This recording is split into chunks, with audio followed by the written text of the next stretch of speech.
how long are you there before you leave? So I have sex with him, and then I, put my clothes back on.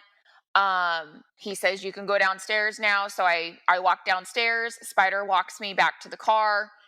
We get in the car, and I wait. I wait a few seconds, and then I say, "Do I get to go home now?" And he looks at me and he says, "Bitch, you are never going home." And in those moments, I knew I needed to try and run away now. Welcome to Game of Crimes.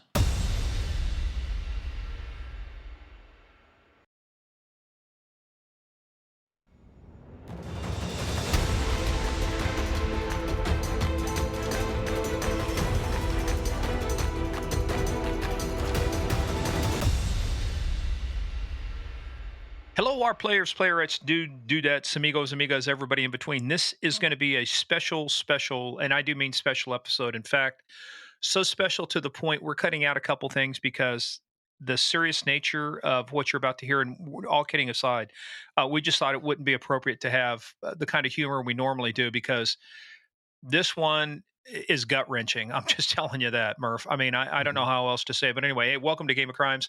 Morgan Wright here. I am literally joined here. Well, I say literally, joined literally with my partner in crime. Steve Murphy, and you know me as Murph. Yeah. So And you're go right, ahead. Morgan. This is a very very special interview. One of the longest. It's either the longest or the second longest we've ever done. But the topic is so critical for you to hear, for you to share with your friends, to learn from, to listen to this lady's heart wrenching, horrific story.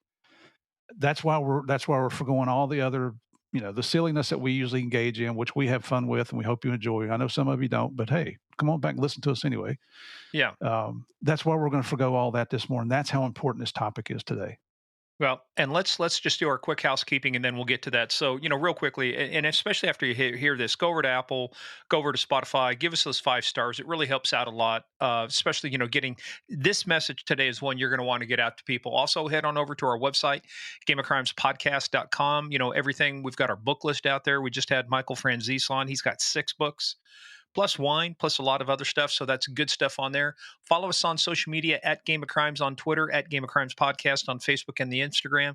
And then also, join us over on Patreon because we have just got a ton of stuff on there. It's patreon.com/, Game of Crimes. I mean, again, we just, like I said, we're probably glossing over a little bit because we want to get into this. Yes.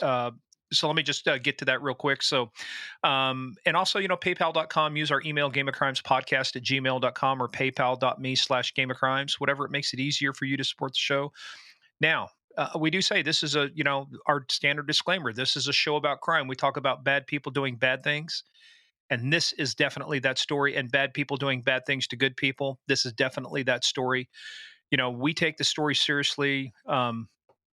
And Murph, we don't take ourselves seriously, but in this one, Right. this was a serious interview.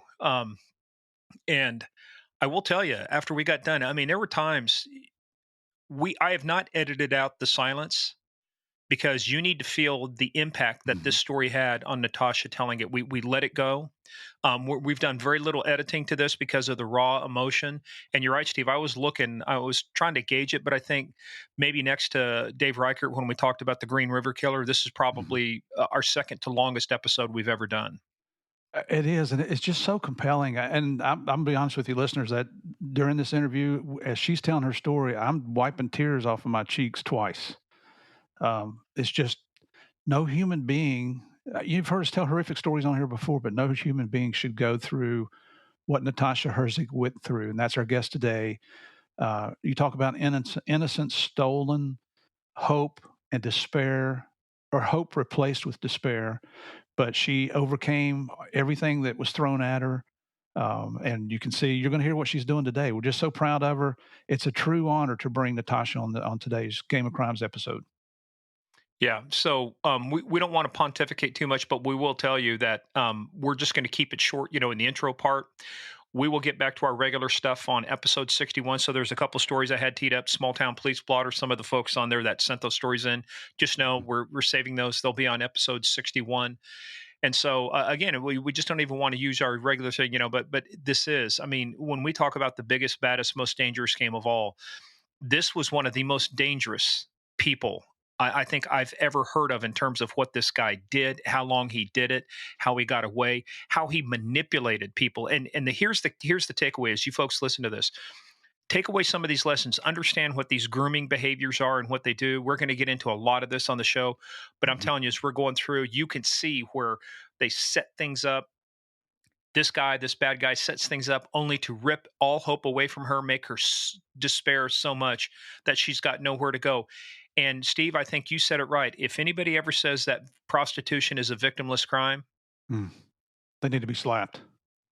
Well, just wait till you hear it, and then you make your own decision. We don't want to yeah, tell you what to think, but I think you'll agree with us. And again, I said it once, but this is how important it is. Please, after you listen, share this with friends because we need to get the word out on this to as many people, not just in the United States, but worldwide as we can. The things you're going to learn today, and you'll be able to go to our show notes and see websites that you can go to learn more about what we're going to talk about today. So please, please, please, please share with all your friends. I'm telling you right now, I've already spoken to one of my daughters, and I'll speak to the other one today. They are going to listen to this episode because it could affect them. yeah.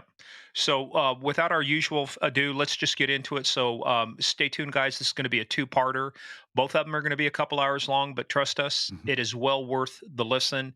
Apologize, like I say, for the editing because we're keeping things raw, so you understand what it was like to feel this story as we were feeling it, as we were hearing it. So, we'll just get into it, Steve, and then we'll come back on the outro and engage everybody. So, all right. So, let's roll part one with Natasha Herzig and her journey through 15 years that it took her for this thing to resolve. One of the worst human trafficking cases I've heard of. So here comes Here the we go. episode.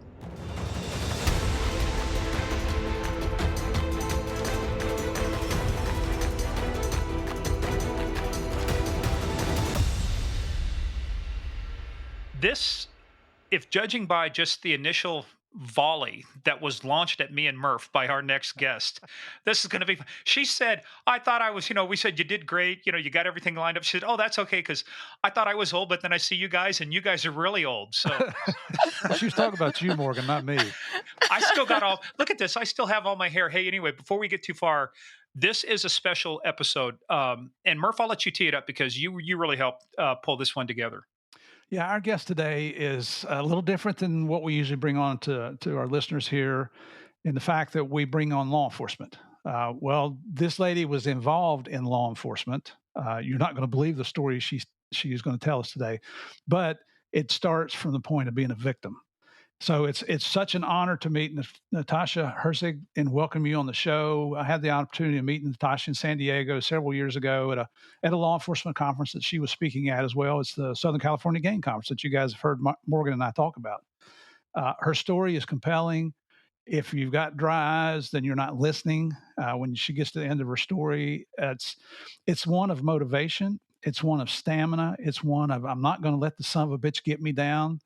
This girl, and I'm gonna call you girl because you are so much younger than we are, uh, and that translates to the lady. This lady stood up for doing what's right. I can't tell you how proud I am of you, Natasha. So welcome, welcome, welcome to Game of Crimes. Well, thank you all for having me. I'm excited to be here. I know it's a tough topic, but it's a topic that needs to be talked about. And I'm ready whenever y'all are. You Look gotta at love this. that right there, right there. She's Well, not gonna shy how long away from ago? anything. How long ago did you move from Arizona to Texas? 8 months.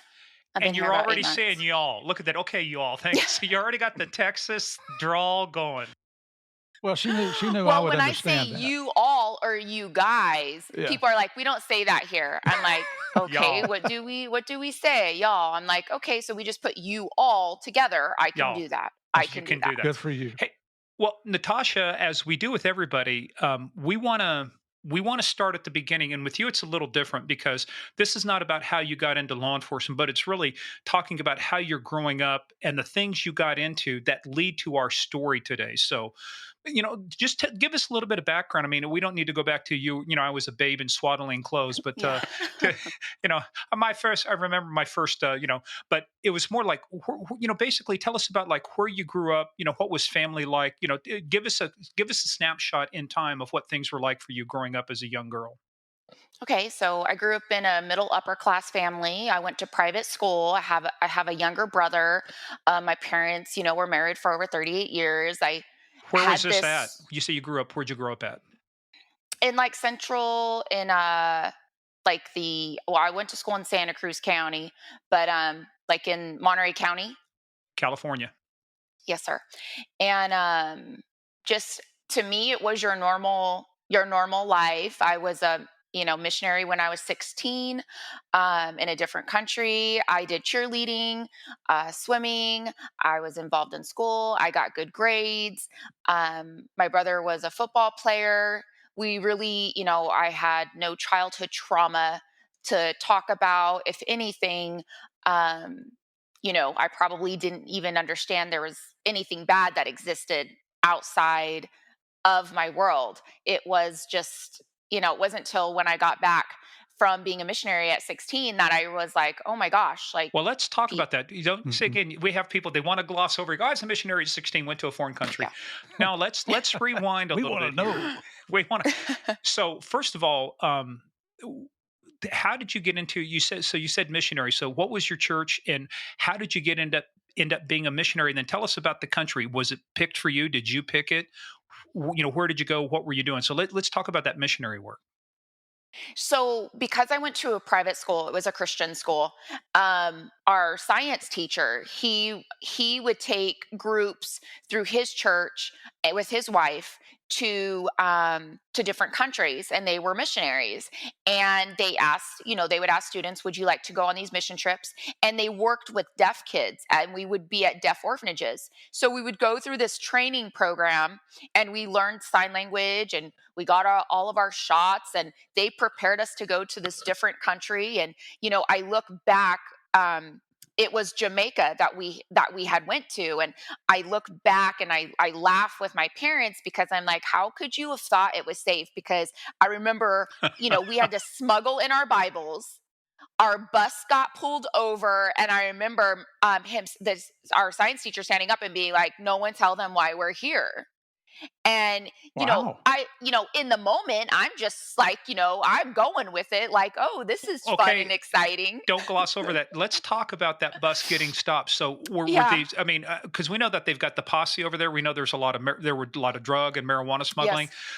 Tell us about the circumstances of your bus getting pulled over. What was time of day, time of night? Give us some detail here. This is like a movie. No.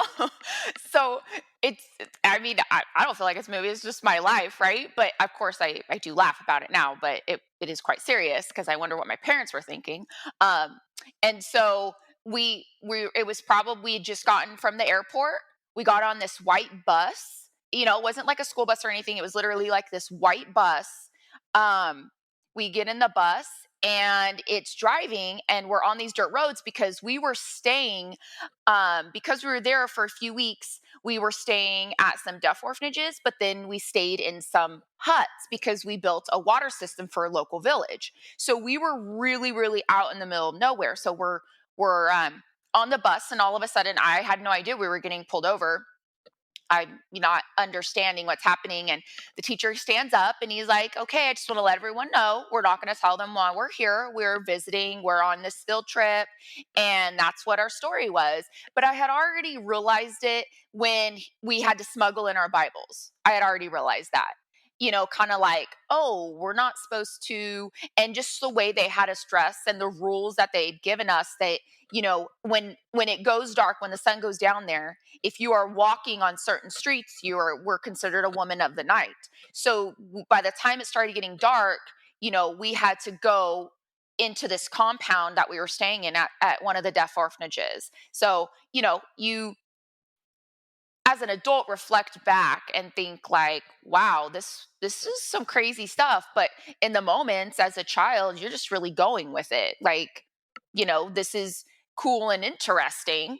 Did they And did they get on the you're doing bus and good. search it or anything, or take you guys off the bus? What happened there? I remember he got off the bus and he was talking to them and he was standing in front of the bus door. And one tried to come in and he kind of went to the side, like, I don't, this is a bus full of kids. Like, I really, what kind of threat could we possibly be? And then one just gets up, kind of peeks his head and looks at all of us and then steps off. And then that was the end of it. Did you guys fly into Kingston? Or do I'm you remember? assuming so. This was 25 years ago. So I'm assuming so. Were you guys up Um, in the mountains? Is that where you stayed? I don't know if we were in the mountains. I remember like dirt villages, and it was a place that the locals called the bush. So that's where we would go. I mean, we were going to the bathroom like outside. We were staying in these huts. Definitely not We the Sandals Resort there in Jamaica. So No, no, no. So it's so funny when people go, I have a couple of friends, they went for their anniversary and they say Jamaica and they just describe this place, and all I am is like, why would you what? Don't you I know what the Jamaica I know about. And so I mean, I've never gone back there on vacation. I mean, I I know the struggles that country has, and I know we were there for good and we did good for them. And so how but long it did really you changed stay? me. How long were you there? I want to say maybe a month, maybe a month, And but you said it it changed changed me. you. How? How did Yes. it change you?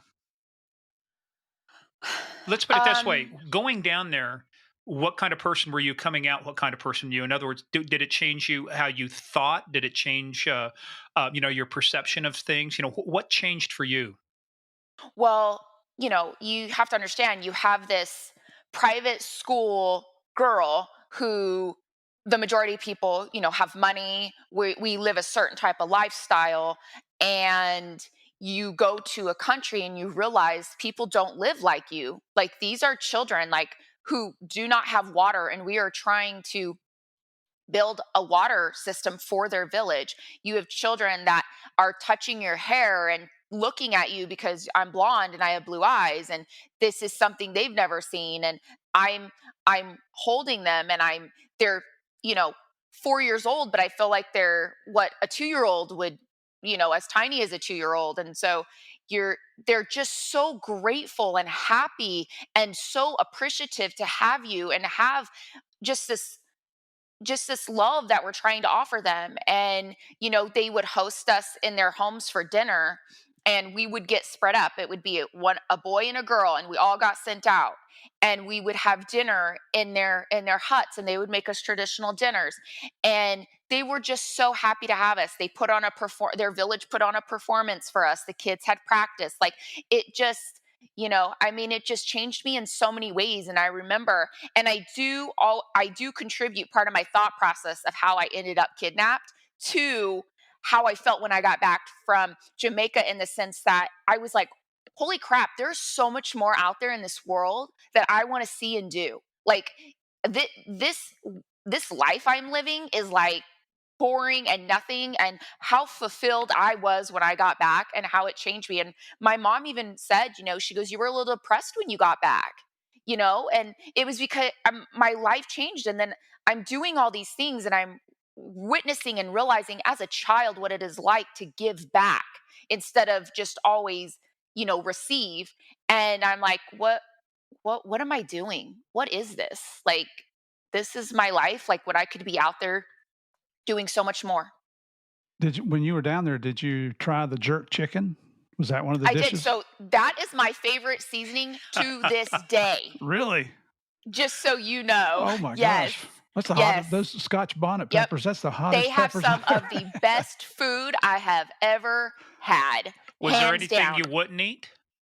So one of the things is when we were sent by ourselves, myself and one of the boys in our mission group, because they did a boy and a girl.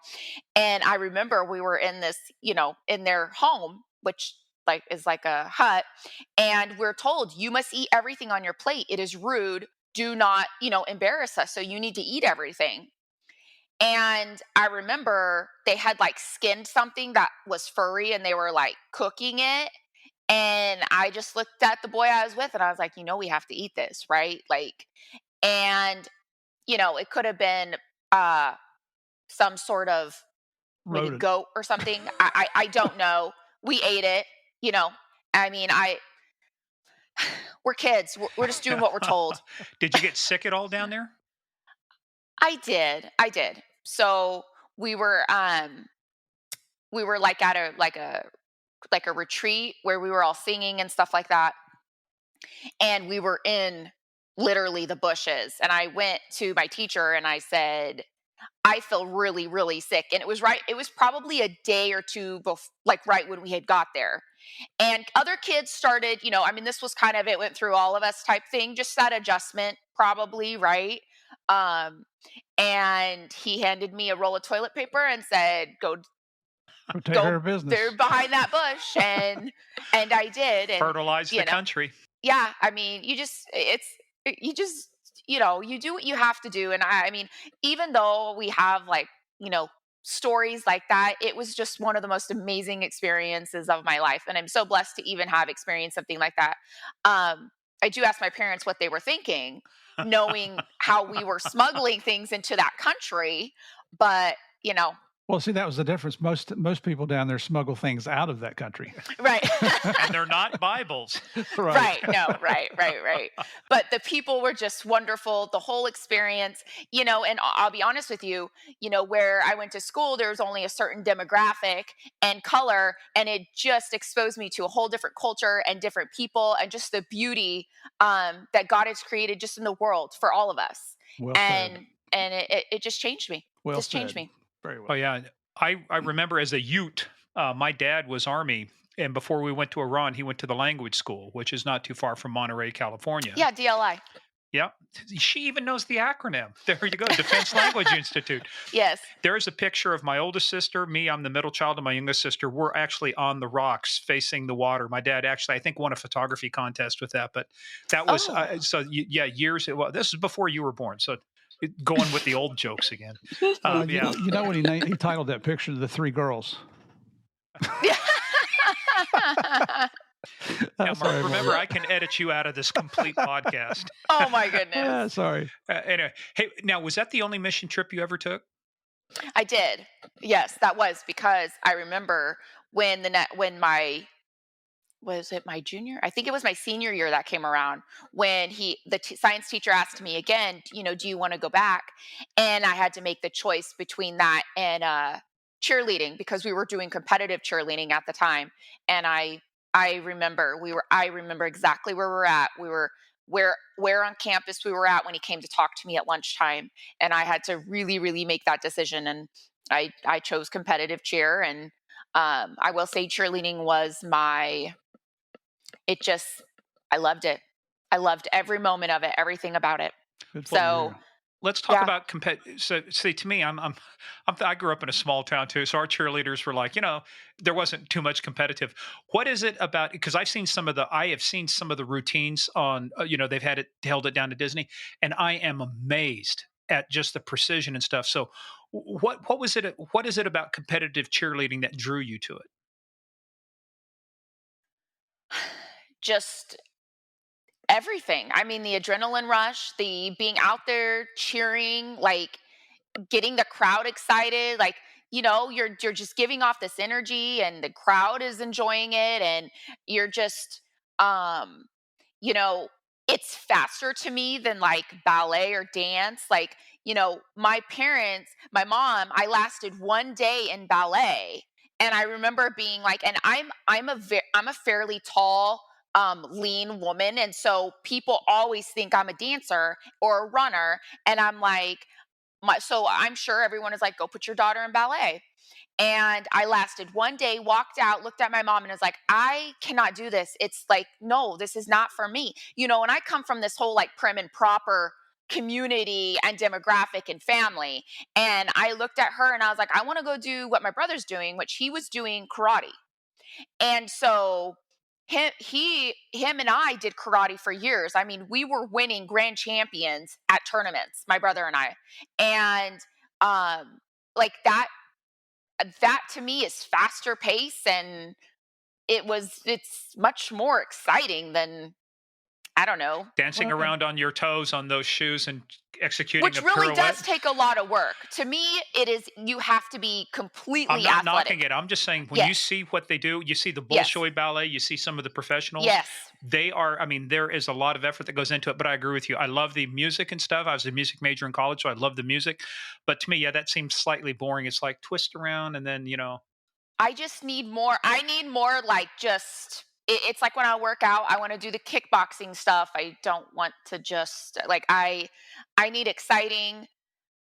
you I just don't want to know, knock the just snot out of somebody. That's what yeah, you got like into exactly. I mean, karate. I guess. I mean, Why go learn to dance if you can kick somebody's butt, right?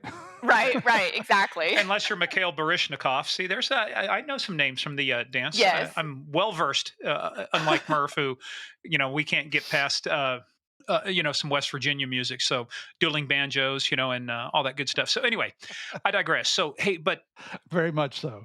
yeah, very much so. But so by the time, what were your plans then going out of high school into college? So did you know specifically what you wanted to do and where you wanted to go? Well, I knew I wanted to be a communications major, like going to journalism. Like, I mean, if you read my yearbook, it talks about, I know we're going to see you on the news one day type of stuff. Like, that that was me, right? Like, I was that girl. And so I knew I wanted to do communications. I wasn't sure. Um but it was obviously going off to college like everyone else did in my school, like that's our thing. I mean, Mhm. um Which school would you have gone to, or which school were you talking about going to for communications? I don't know. I know that we were looking at one in Arizona at ASU, and then I was also looking at. I think I wanted to go to Fresno State just because it's like, people knock Fresno. I mean, well, it's kind of you know my thing. I like it out there, but I've always liked more of the country, that kind of feel, I guess.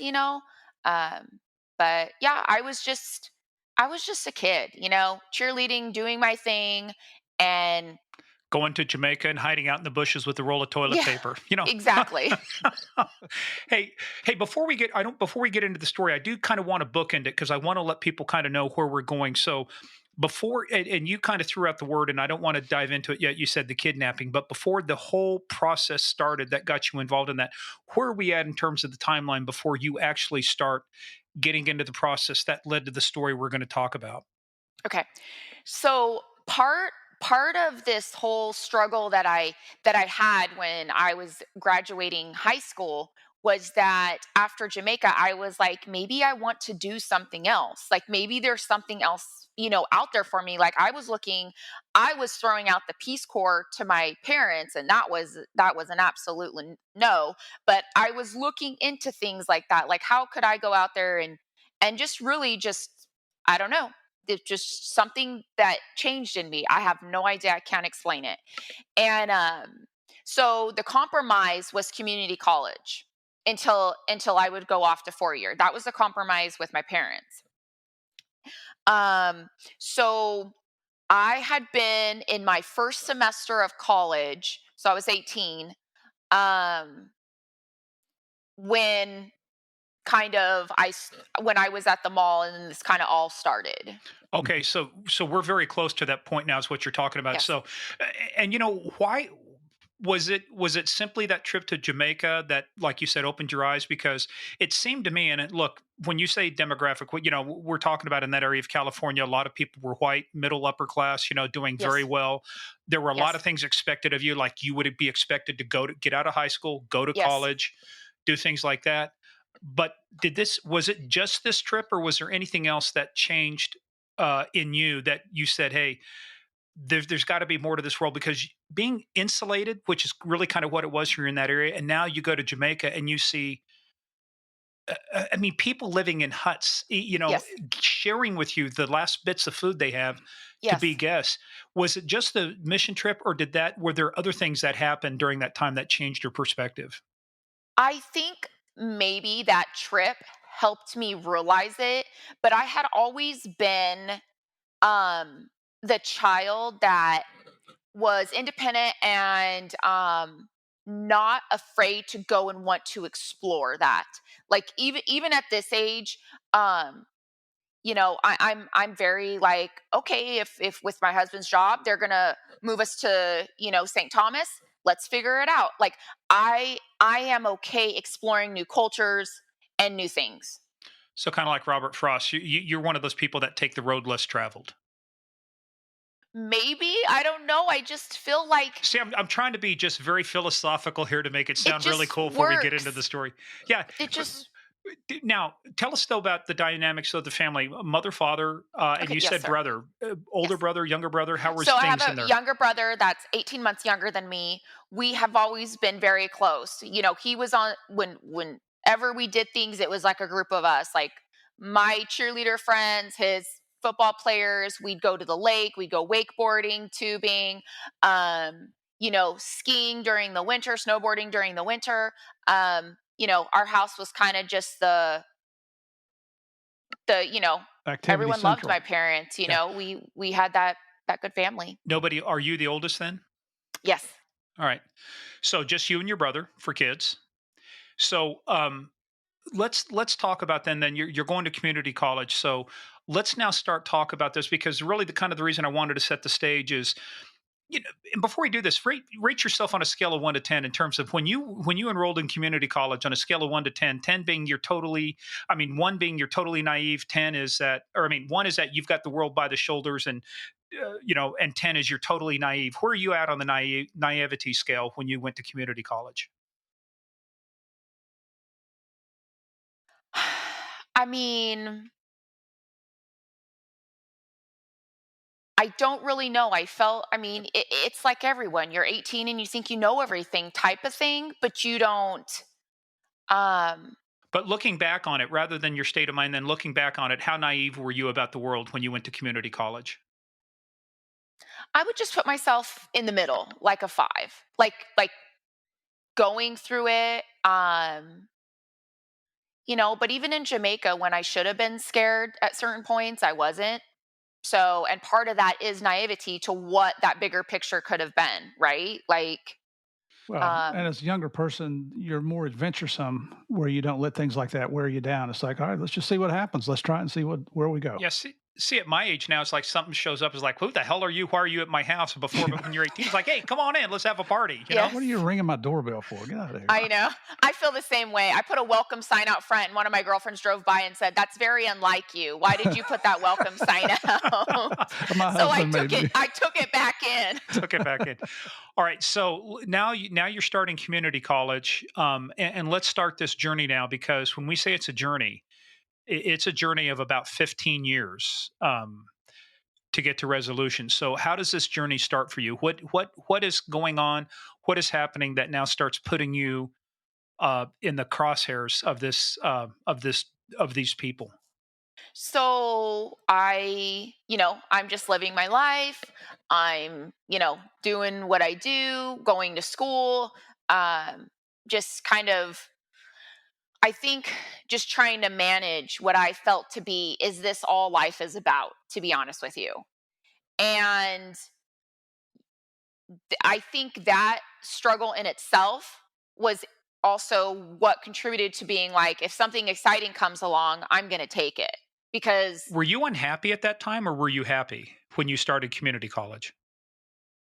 I felt like I was happy. I had no reason not to be happy. That's for sure. I think, there's just always been a part of me that was like, is this really what life is? Is this really what life is all about? Like, we all go to school, we all live this boring life. Like, is that really what we're like, what we do? It's why I so bad wanted to join the Peace Corps. It's why I so bad wanted to leave. I wanted to go do something good, like go to school for myself or go and give back, Like what in the world? Like, Well, the you reason know, I'm asking that is, trust me, there's a path to this too, because what I want people to understand is that I want them to see you in the light that these guys saw you in, to determine how they target people, what they look for, the types of questions and conversations they have with you. So all of these things kind of factor into that, because what we're talking about is grooming. They start looking at people, they ask certain questions, they want to know certain things.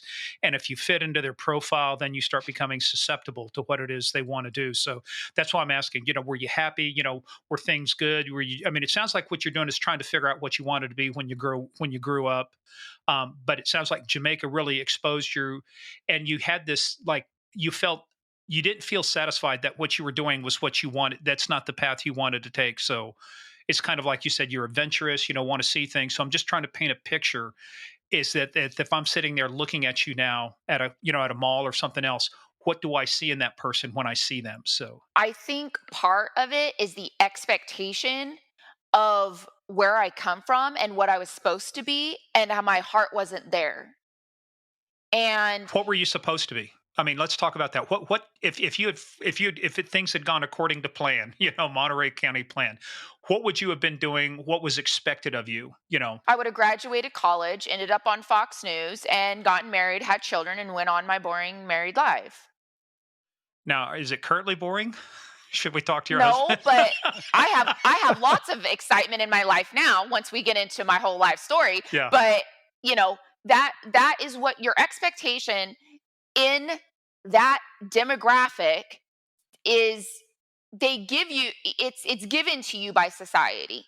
It's yeah. given to you by society. So there is this expectation that we have that, okay, you look like this. This is what you do. This is how you do it. This is what you do next, right? And You it's rejected the mold, is what you did, right? You rejected e- this mold, and oh, there's been plenty of times where I've gone in to do something or I've done something and people have told me, um, but you look like that. You don't have to. what do you mean by that? Going in for my law school interview and getting called into the office, and the admissions counselor saying, "Oh, we were just discussing how pretty you are. Like, why would you need to go to law school?" Are you kidding? Hmm. How long So ago was Or, that conversation? well, we can get into that for sure. That was maybe 6 years, 6 7 years ago. Okay. Um, And but so what you're saying is that people stereotyped you and saying, "Oh no." In other words, they yes, equated you being pretty with not being smart. I don't know if I ever felt like they thought I wasn't smart, but more so like, this is the box you go in. This is what you do. Even when I went back to school, when I went back to get my college degree, it was, why would you want to do that? You're married, you have a daughter, you have a good life, your husband makes good money, and I'm thinking like, this is the problem. Like, why can't I do, why is society holding everyone to these standards of what, you look a certain way, so that's what you should do. You look a certain way, so that's what you should do. You come from this part of town, so this is what you should do. So I struggled with that even at that age. It's like, what is this expectation of, I'm supposed to be on the news? Is that what I want? Do I want to be the news reporter? Like, is that what I want? No, I want to go and help people. But that didn't fit. It didn't fit what society wanted me to do, and I struggled with that. And um, you know, I looked a certain way, and part of it is, when you just look like this nice all American girl, people don't expect much from you, you know? And it sounds like too what you had, and this is what the good stuff we're getting at. What you had buried basically below the surface was a sense of adventure. You wanted to be more than what mm, people expected you to be. And Yes. so if I'm sitting here thinking about how would I start grooming somebody like you, it's to offer you opportunities, to offer you to see the world, it's to offer you exciting things that fit into what you want to do, not what society thinks for you. Right. And these are key things that when parents are talking to kids, and this is part of this ongoing lesson we're going to have here, is when you're talking to your kids, these are the things they need to work out for, look out for. So, but let's talk about that. Let's talk about that initial meet, the initial thing that started Contact. everything going. So I was at the mall, and I was just looking through clothes and stuff like that. And this lady approaches me, and I don't know if she'd been following me, if she'd been there a long time. I really wouldn't have cared in the moment. She complimented my makeup. I kind of was like, oh, okay, thank you. Really wasn't anything, I wasn't too interested in her. She said, we have this makeup company. You'd be doing makeup for fashion shows and just things all over. You travel a lot. And so my normal 18-year-old self kind of took her card, dismissed her, was like, whatever, lady, I'm busy.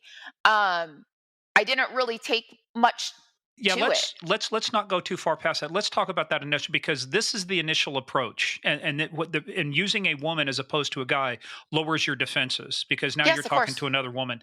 How was the approach made? In other words, was it just like bump into you? Was it like you said she paid you a compliment? Let's dive into a little bit about that initial contact, about how that went.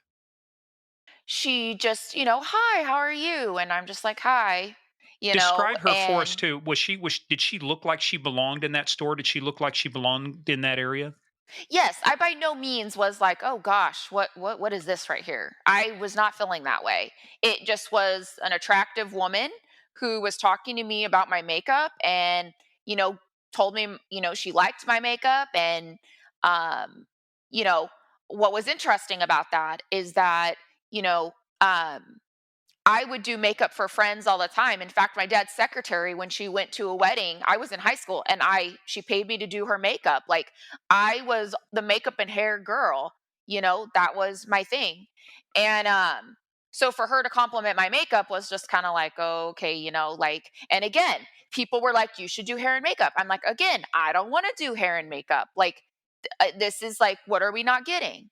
And so when she complimented me, I heard her out with the whole, this is what they do, but I wasn't like, "Oh my gosh, really? And let me ask you a bunch of questions." Like I took her card.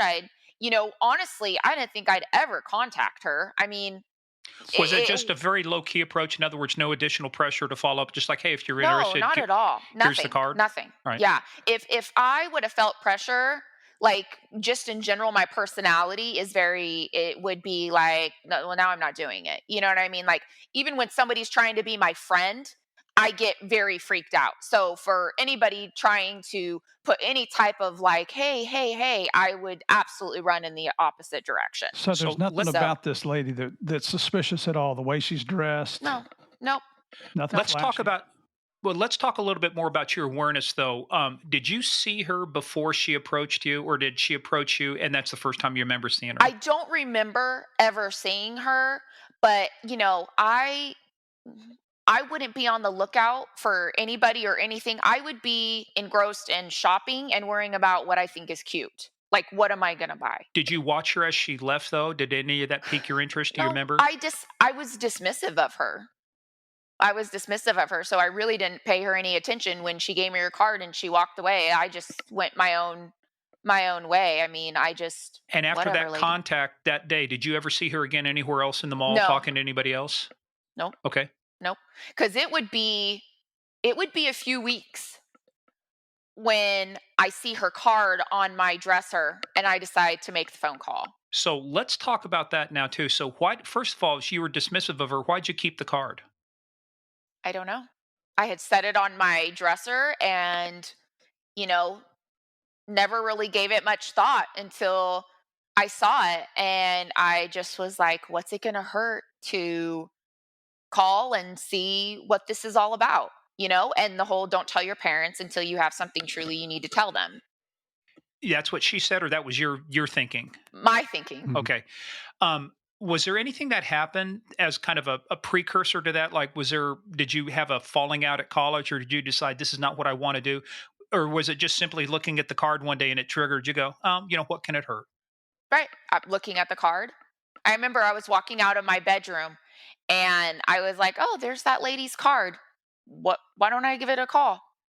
So what'd you do? So I called her and she said, that's fantastic. She said, why don't you, When you called her, though, I mean, I'm sorry I'm jumping in because I kind of want to walk through this because I want everybody to understand the sophistication of what's going on. Was it a business that answered? Did it go directly to her? What was, it went straight to her. okay. And if I remember correctly, again, this was 20 years ago. If I remember correctly, it was like makeup ink. If I remember correctly. Um, that's what I think it was. And when she answered the phone, that's what she said it was. And then she said, "Oh, we've been expecting your call. We're so happy you called." And I was like, "Well, what's this all about first? Like, like tell me, like." Did you give her your name at the mall when you met the first time? I think I did, maybe. I think I did. I know that I must have because she said we were expecting your call, so obviously. Um, but and I had told her my name was Tasha. Even I do go by Natasha, but back then I always went by Tasha. And so I must have because then when she said she was expecting my call, I was like, "Oh," I was like, "You remember me?"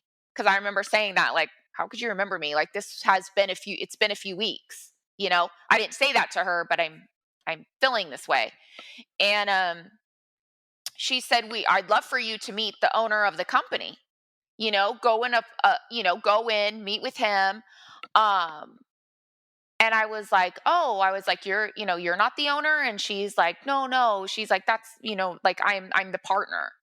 And I was like, "Oh, I'd be meeting somebody else." And she was like, "Yeah." And I was like, "Oh, okay." Like, "Okay, so what's this? What do I do now?" And she gave me an address, and it was in the city in San Francisco. And so, How far away from San Francisco were you at this time? like, 2.5 hours. Okay, so you had to make a drive to get there.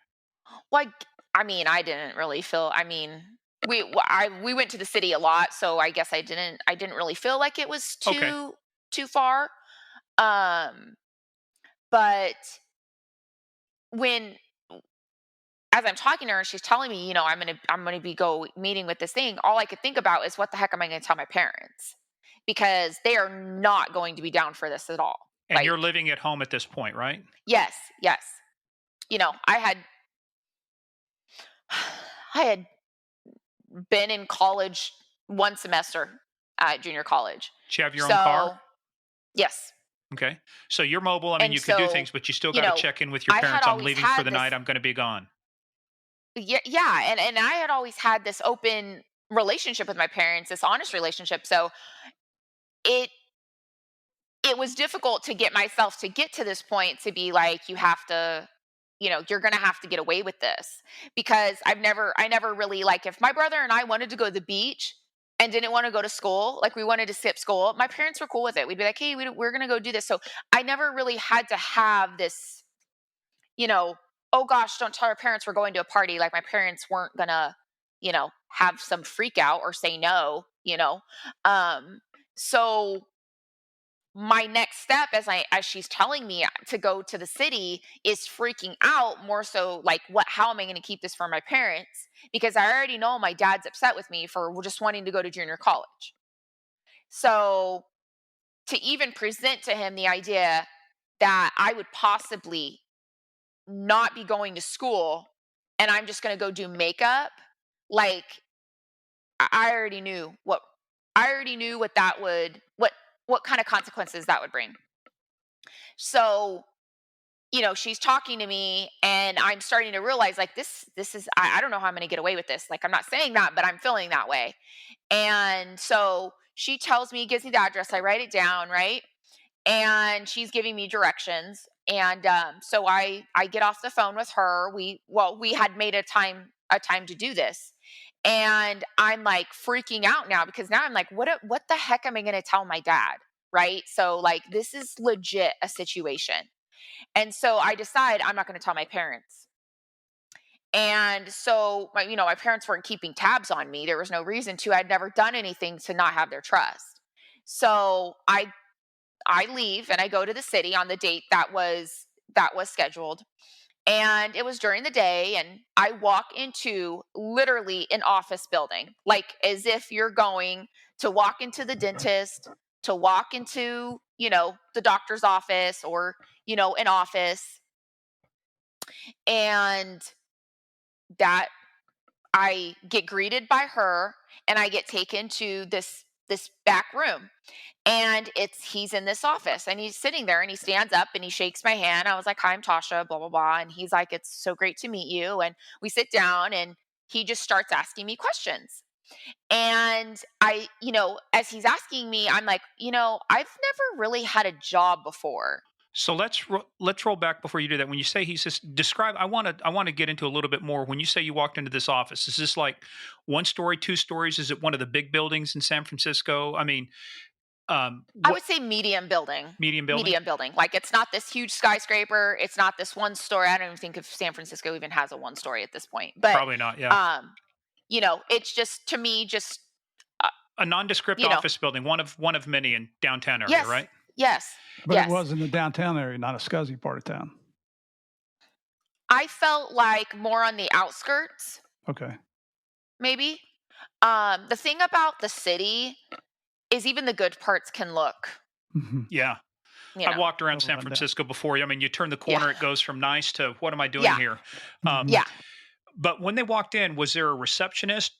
Were they waiting for you in the lobby? How did that initial meet She happen? When I walked in, she was already there, that lady that I had met at the mall.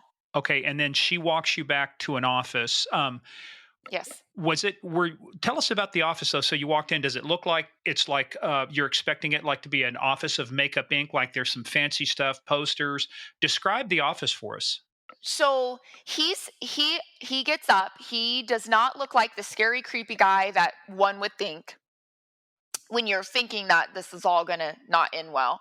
And so, what before you walk in, there was makeup chairs with like makeup booths, like, with the mirrors, with the makeup lights and everything. So there was a few of those. And so, I mean, it looked like a whole makeup setup. So I'm why would I think anything else? So yeah, You I mean know? they're putting on the appearance to make you to kind of lower your level of inhibition, to make you feel less anxious about being there. So you think that okay, this looks like Makeup Inc. So when you said he started asking you questions, what were the nature of the questions? What was he interested in right from the start? Like job related questions. And so that's my response. I was freaking out because I'm like, "Phew, I've never had a job."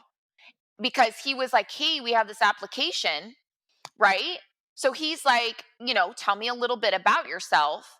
And so I'm like, "I'm Tasha. I'm 18, blah, blah, blah," right? Just my normal, like, I'm in junior college, and, um, I'm just interested to see what this is even all about. And he goes, "Okay." He goes, "Why don't we have you at least fill out an application?" And so he puts the application across the table to me, and then that's when I look at it, and I'm like, "Well, I've never had a job, so I don't really have anything that I could put down." And he says very specifically, "That is okay. Why don't you put your family and friends personal information?" Mm. Okay, so let's stop right there because that is not Huge. yeah, well, it's huge for a variety of reasons. We don't want to give Yes. away what it is yet, but we've seen the same scam happen over the internet or stuff. People want to say apply for this job, but we need all this kind of information. And I think what happens sometimes is it's I don't know what it is sometimes, but it's like you don't have enough experience yet to get that radar. I mean, it's like, what's this guy asking? But it's like, but obviously, if a father's there, if a dad's there, or Yeah. somebody is, they're like, hey, pal, this isn't going to happen, right? But Right. tell us a little bit more about his demeanor because the other thing I'm interested in is how he came across. You said he wasn't the type of guy you would expect. What type of guy were you expecting? And how did this guy lower your inhibitions? And then how did he get you to fill this out? Was it more very like, was it forceful in a way? Was it, roundabout? The reason I'm interested in all these behavioral things is because people like this that we're going to talk about have practiced this over and over again. They have Right. gotten good about routines and about what it takes to get somebody to be compliant. Yeah, I think, part his look was not scary. And that again can cause you to feel like you're okay. Because back in the day, the fear was the scary molester guy in the van with no windows. Okay? This was not a scary, creepy looking guy, and there was no van with no windows. Like, this was a business looking man.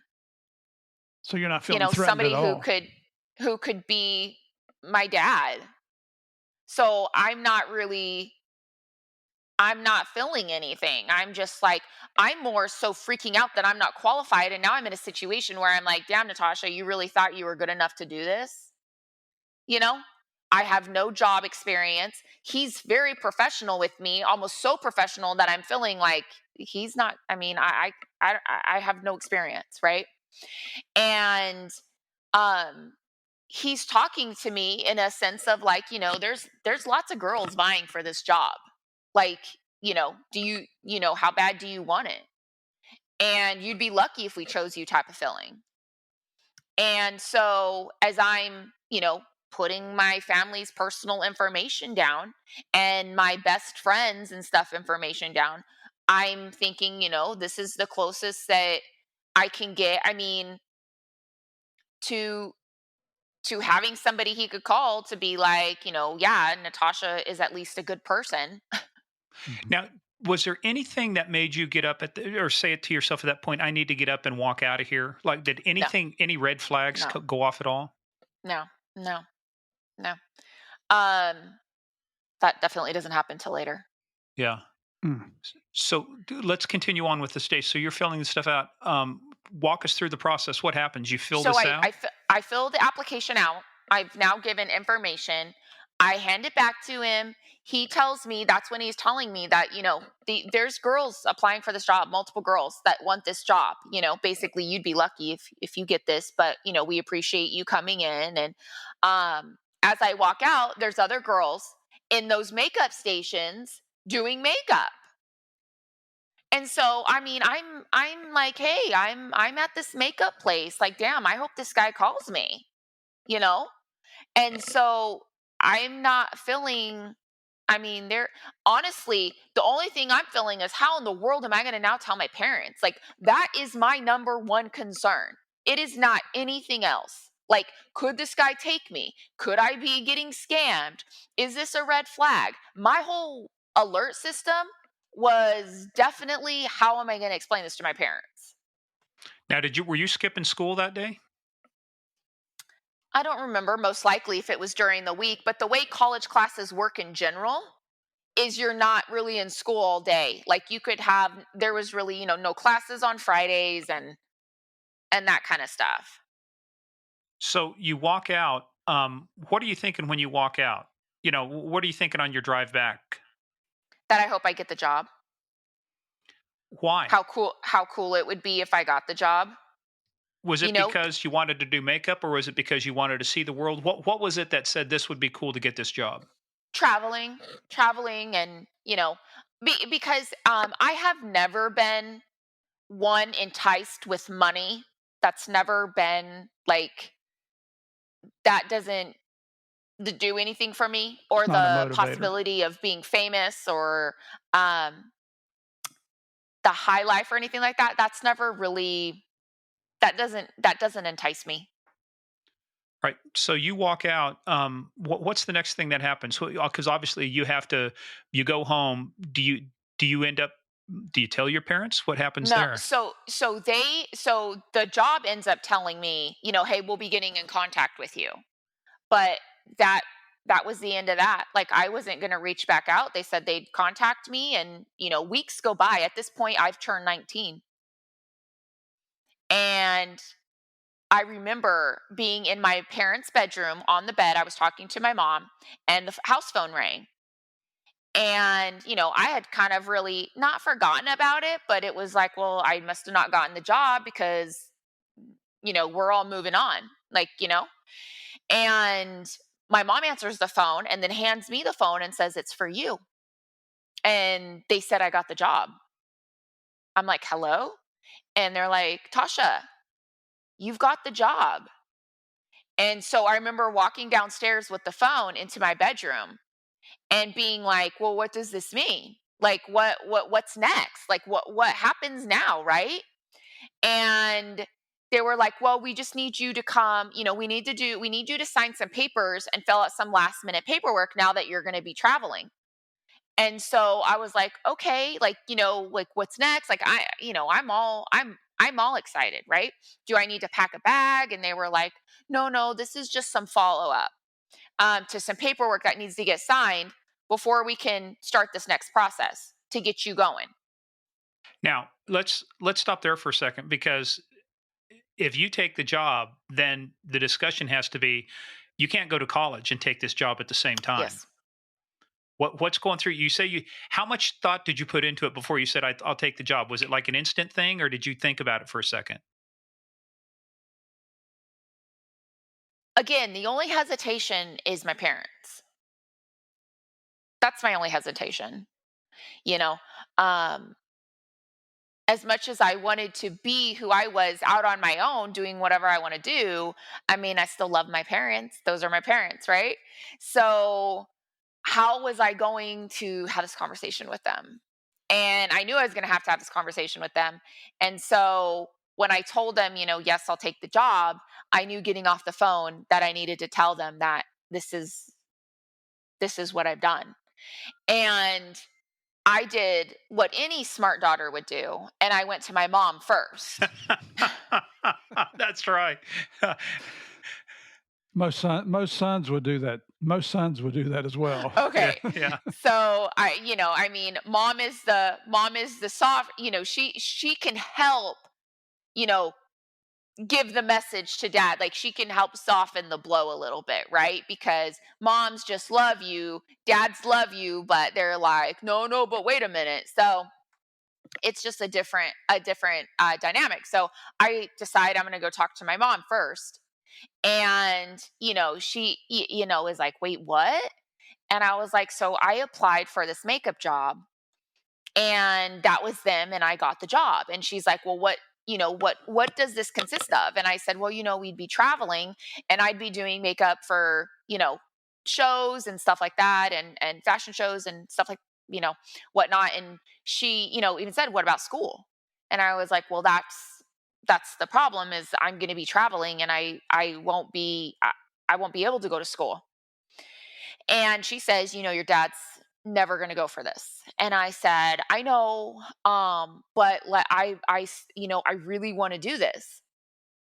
And she's like, you know, you know, already this is not going to go well for me. She knows it. I know it. I need to go talk to my dad. So I tell my dad, hey dad, like this, I got this makeup job. I had applied for this makeup, and he immediately, the first thing out of his mouth is, what about school? And I said, what about it? Like, can't I just do it for this semester? And then I promise I will go back to school after that. And it was no, no, no, absolutely not, absolutely not. And I was like, Dad, please, please, please, please, just if I can take this one semester break, I promise you I will go back. I will go back after this semester. But, you know, you only live once, and and he's adamant, like, this is not happening. Like, Well, let me ask absolutely not. you, when you were saying that you promised, did you really mean that, or were you just using that as a ploy to get him to approve it? I think I meant it when I said it. I knew this isn't what I would want to do for the rest of my life. You just I wanted the mean, experience, saying, "Hey, for a semester, I can go travel, do all this stuff," yeah, and I it's kind mean, of why like going to not? Jamaica, get that experience. Mhm. Like, why not? Like, what is one semester really going to hurt somebody? Like, really, Yeah. you know? And he was very upset, and he was just like, "You're not doing it." And I responded with, Well, I am over 18. and I can You do what cannot I tell me want. what to do. Yeah. It's amazing. I That think I've never had goes those. over well. I think I had that discussion with some 18-year-old children of mine too when they turned 18, because we had a rule: no tattoos in the house and stuff. And then the Oh, minute they turn 18, there you go. Anyway, but hey, guess what? It's good to know kids around the world are all the same, because this would happen no matter yes. what country you're in. So you have just now laid down the law. You're 18 and you can do whatever you Yes. want. First of all, how Yep. did that go? Don't disrespect me in my home. As long as you're living under this roof, you will follow my rules. Just the typical, you know, to me, dad Yeah, dad response. conversation. Yeah. Yeah, like nothing crazy or weird or just, and then just the final, like, acceptance by my parents, honestly, of like, well, I guess we can't stop you, but we love you. So, or, all we can do from here is support this decision that you're making. Now, did he use anything that says, "Well, look, as long as you're under my roof," was there any discussion about, well, if you want to do this, that's great, but move out, get your own place, or did No. they just Mm-mm. they wanted you at least at home for this, right? Yeah, I don't know. I don't think I would ever see my parents kicking me out. I mean, I wasn't making that bad of a, I mean, Did you feel they were was it sounds though like your dad though, more than anything else, he was disappointed that you weren't following this mold that you're supposed to be in, which is go to college, do those things, right? Is that was I, his expectation for you? well, yeah, I mean, what parent doesn't have the expectation of your child taking the next step in the progression of life that we all think is the next step of the progression in life? I mean, it's, my daughter just started high school. It's like her telling me anything but starting high school would be what are you talking about? Like, that's what you do. Like, you go to high school. And so I don't know if it's so much just him, but it's just, this is what you do after high school. You graduate high school, you go to college. I mean, it was normal. Like, so that's what you do. What I did you mean, discuss this with your brother, and what were his ideas on it? my brother, because he always just, you know, he always tells me, he always is like, sis, you put people into perma shock. Like, they meet you and they're just like, you know, and I'm like, oh my gosh. So he just is used to be being Natasha. Like, he knows me better than most people. Like, he gets me. So I mean, he's used to my crazy, like, hey, I'm gonna go do this now. And he'd always be like, I tell him, help me sneak out, because the way our house was is my bedroom window like was stories down. Like, obviously there was no sneaking out, but his like went out and then onto like the like onto some ground. Mhm. And I'd be like, help me sneak out. And he'd always be like, mom and dad are gonna be so mad at you. And I'm like, well, they're not gonna find out. And so, I mean, he would just do whatever I said. I mean, I told him, yeah, I was his big sister. He's not I surprised. did big sister things. Told him he had this disease and that if he didn't drink a bunch of cranberry juice, he was gonna die. Oh my god. I told him he was adopted, and oh, I got in so much trouble. But I mean, that's just what sisters do. Good to know. Yes, I might have had some of those Yeah. experiences too. But so this discussion goes on that night. So you finally resolve it, right? So the next step is to how soon are you in that office again? So I don't go back to the office. We meet at a restaurant in Okay. San Jose. And I, the thing is that at this point, they had told me, say goodbye to your family because you're going to be gone for a little while. So that's when I was like, well, okay. Now, they And said that on the phone call, or they said that when you met at San Jose? no, when we met at San Jose, so before we met at San Jose, on the phone, when I was like, do I need to pack a bag? They were Right. like, don't bring anything like you're moving out. Just, bring a couple things, but nothing really like, they weren't telling me I was going to be gone for months, but I needed to let my family know. They knew I lived with my parents. They knew I was this young kid. And so I mean, I had to say goodbye to my parents.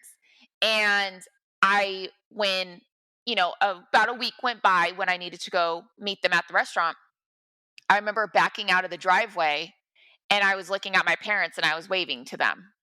What did you have packed with you at that time? Just like maybe like a few nights worth of clothes. Like, I thought I was gonna go do like some sort of training, like shadow this makeup artist.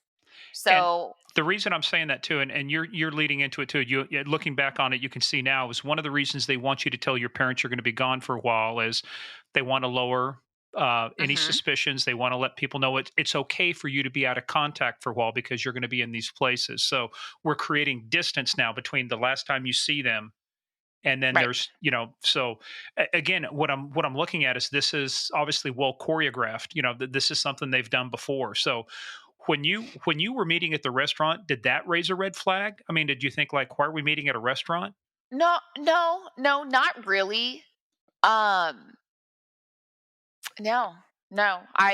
When they were like, in San Jose, which is like an hour and a half closer to where my parents were, I figured it was just because it's a, in the middle type of spot. I um didn't think anything else. But again, I was not looking for any red flags. There was Mhm. nothing that was like, Natasha, you need to really make sure you know what you're doing here. For you, this is Um, about getting ready to go on a global adventure, or whatever it is. I mean, yeah, I that's yeah. mean, I got a new job. I mean, I remember feeling that excitement. Like I could feel that excitement right now. Like that's how much I remember it.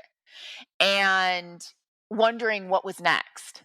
Like, what is going to be this next So before you walked into what's the next? restaurant, what did you think next was? What places did you think you were going to? What kind of life did you think you were going to lead for at least this next semester? Just traveling and meeting people, just like not boring stuck up people, just being able to get out of that world that I was living in and you know see the world, just do my thing, not be in these societal standards and this box that everybody wants to put me in, and just go, you know So I tell us about mean, the restaurant. What kind of restaurant was it? it was a Mexican food restaurant, and it was just a regular Mexican food restaurant. It wasn't like a taco shop type thing. It was like a Mexican restaurant, like an El Torito's type restaurant. Um, but as as we were meeting is when that feeling started happening, where Tell us about that. Walk us into that now. So you're walking in, they're in the restaurant. When does this feeling start and why does it start? I'd probably say a couple minutes, like I'm sitting down, I'm kind of like excited, like, hey, how are you? And I swear they are just two totally different people. Like he's kind of just quiet and staring at me, and she has like really short answers. And I'm like, what? Like these are not the people I just met with. Like this is not what I remember. And so I'm still going with it though. I'm still going with it. And he's just kind of, you know, there, but he's just staring at me. And I'd ask her like, "Oh, what is next after this, right?" And she would just be really short, like, "Well, we'll figure that out later." And I'm like, "Figure what out later? Like, I need to know what the heck's going on." You know what I mean? Like having nothing to do with anything, but like you don't tell me where I'm going. Like that's weird. Like what's wrong with you, lady? And so it just kind of was like that for a while, and I started not liking it. And my everything in me was telling me something was wrong. Like everything. Like everything you could possibly think about that gives you that feeling inside that is like, if you don't get the F out right now, like you are going to die.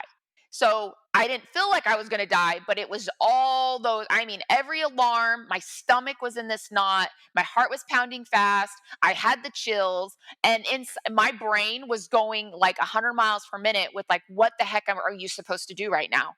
Like, S- So why didn't you what? leave? So I said I was cold and then I needed to go get my jacket out of my car. And they just kind of looked at me like, okay, go get your jacket. But I wasn't cold. I was freaking leaving. I was like, I am not, like, this is weird. This is really weird. And so as I stood up to walk out, like they didn't really acknowledge me. Like, like there was no like, okay, see you when you get back. Like it literally was like, oh, okay. And so as I walked out of the restaurant, I literally was about to step out on the curb and I was like, "Oh, well, I'll let this car pass." So as I stopped myself, this car pulled up and somebody in the back seat pulled me into the car and drove off with me. Well, let's stop there for a second because there's a lot to unpack there. So, did they have now? This is how many years ago are we talking about now? Well, I'm 40, so 2001. Okay, so about 21 years ago. So the thing I'm getting at too is cell phones were just coming out, Nokia, yeah, Yes. BlackBerry and stuff. So were Yes. they on? Because the question I'm trying to figure out is there had to be coordination. Number one, they had Mhm. to know what you look like. Right. Number two, they had to know that you were leaving the restaurant. And number three, they had to be able to time their approach because the other thing, it's ballsy to do what we're just about to talk about, in broad Yes. daylight. So were they Yes. on the phone? Were they doing anything when you were leaving to communicate? So I do not know those kinds of things because I wasn't looking back at them. So I can't answer what they were doing. All I know is this car took me. Did I think there was a connection when they took me? Absolutely not. I had no time to think I'm putting this whole ring together. Like I was screaming, please don't kill me. Like that's all I was saying. Like I literally thought I was just kidnapped off the street. So And you made no connection between your meeting in no, the restaurant and the car. Was that not because at that simply it point. was too unfathomable to think I'm being kidnapped? Well, I thought all I was thinking about is I didn't want to die. I'm not putting together, Yeah. oh, I just got scammed into what's about to happen. Like I'm screaming, I'm crying out for my life. Like I just didn't want them to kill me. And the driver was telling the person who had me in the back to shut me up. And he was digging his elbows like into me really, really, really hard. Like because I'm fighting. Like I'm fighting. And he's just like whacking me with his elbows just down right on my head and on my side. And he's like got me in this bear hug. And I mean, he just was so strong. And then the driver is telling him, to shut me the F up. And all I keep saying is please don't kill me. Please don't kill me. I'll give you whatever you want. I'll give you whatever you want. Like my idea was they're going to rape me and kill me. That is it. I had no other thought of, oh wow, in these moments, the people in the restaurant totally just set me up. Like thought it had nothing to do with what just happened. I really thought I was getting a job. So why in the world would I have thought that they were part of this kidnapping thing? How many people were in that car? Yeah. Two. There And was a driver and then there's the person in the back. did he have a Tell us gun? about the yeah. How Did did they they what? get you in the car? Did they reach out and grab you and use a Yes, gun? the person in the back had a gun. And did he use that when he pulled you into the car? He didn't shoot me, no. No, I mean in Or terms of strike did you? he point it at you and threaten you with the gun Yes, to get you in the yes, car? yes, Okay. yes, but he didn't. We're, so when you walked out, and we're certainly not grilling you. We're just curious because we want our listeners to be prepared for Understand this. what you went through. Yeah. Yeah. So when they pulled up to you, were they in such close proximity that you didn't have a chance to step back away from him, maybe push and So he run, or got my clothes, like he grabbed my shirt. So when I pulled back, he had my shirt. And I didn't see the gun till once he pulled my shirt and I like went back cuz I tried to turn. I tried to turn, right? So as the car pulls up, the curb is right here. I'm literally stepping off the curb thinking as the car goes by, I'm going to go to my car. So I had already the car was already so close to me that I had stopped because I was going to allow it to pass when I was planning on walking to my car. So I'm literally on the ledge of the curb waiting for this car to go by. I mean, not aware of anything. So as it pulls up and the door opens, I'm not really like computing what's happening. And then this man just jumps out and grabs me and has my shirt and he's pulling me and I'm trying to turn, but I mean, it was like the grip of death. And then I go to turn to like look and see what the situation was, and it was done. I mean, he had the gun. I mean, it was like what was I good? I mean, it was he had already had half my body in. did he strike you? No, it was more the elbow stuff Mhm. keeping me down because once I got in the car, he kind of like slipped getting in the back of the car, getting me in the back. And so I kind of was able to like try and like grab the door. And then that's when he just went whack with down on me. And I just was like, bam, like right back here. Did And just did you that, lose consciousness at all or anything? No, no. I mean, we were fighting, and then I was screaming so much I would not stop screaming, and then I think it made the driver very, very upset. but so from the time you stepped out that door till you were in that car, What would you estimate that time frame? How quickly did this happen? Oh gosh. I mean, in a blink, in a blink of an eye. I mean, there was no time to, I mean, 2, 3 seconds. oh yes, yes. I mean, I was overpowered no matter what I tried. Yeah, and that's the point we're trying to get across to the listeners is that just that quick. Here, I mean, that's how quickly these things can happen. We talk to our children. I've got 4 kids. Morgan's got you got 2 or 3, right? That We you got claim yours, right mine, and now. ours, so we got 5. Okay. And we preach, and now grandchildren, and we preach to them about being aware of your surroundings and how quickly things can happen. And they still don't take it seriously. I can promise you they are going to listen to this interview. Yeah. Not my little grandchildren, but my children are going to listen to this. So let's talk about now, what time of day was this when this happened? Daylight. I mean, like afternoon? Yeah. Yeah. Okay. So you're pulled into this vehicle. Let's walk through what happens now for the next, few minutes and stuff. Right. He's this guy in the back is hitting you down. He's trying to get you to quiet down. What happens from that point? I'm screaming and he keeps elbowing me. And then that's when the driver got upset and told him to shut me the F up. And then I stayed quiet and I just was crying. And I was saying, please, please don't kill me. Please don't kill me. I'll do whatever you want. Please don't kill me.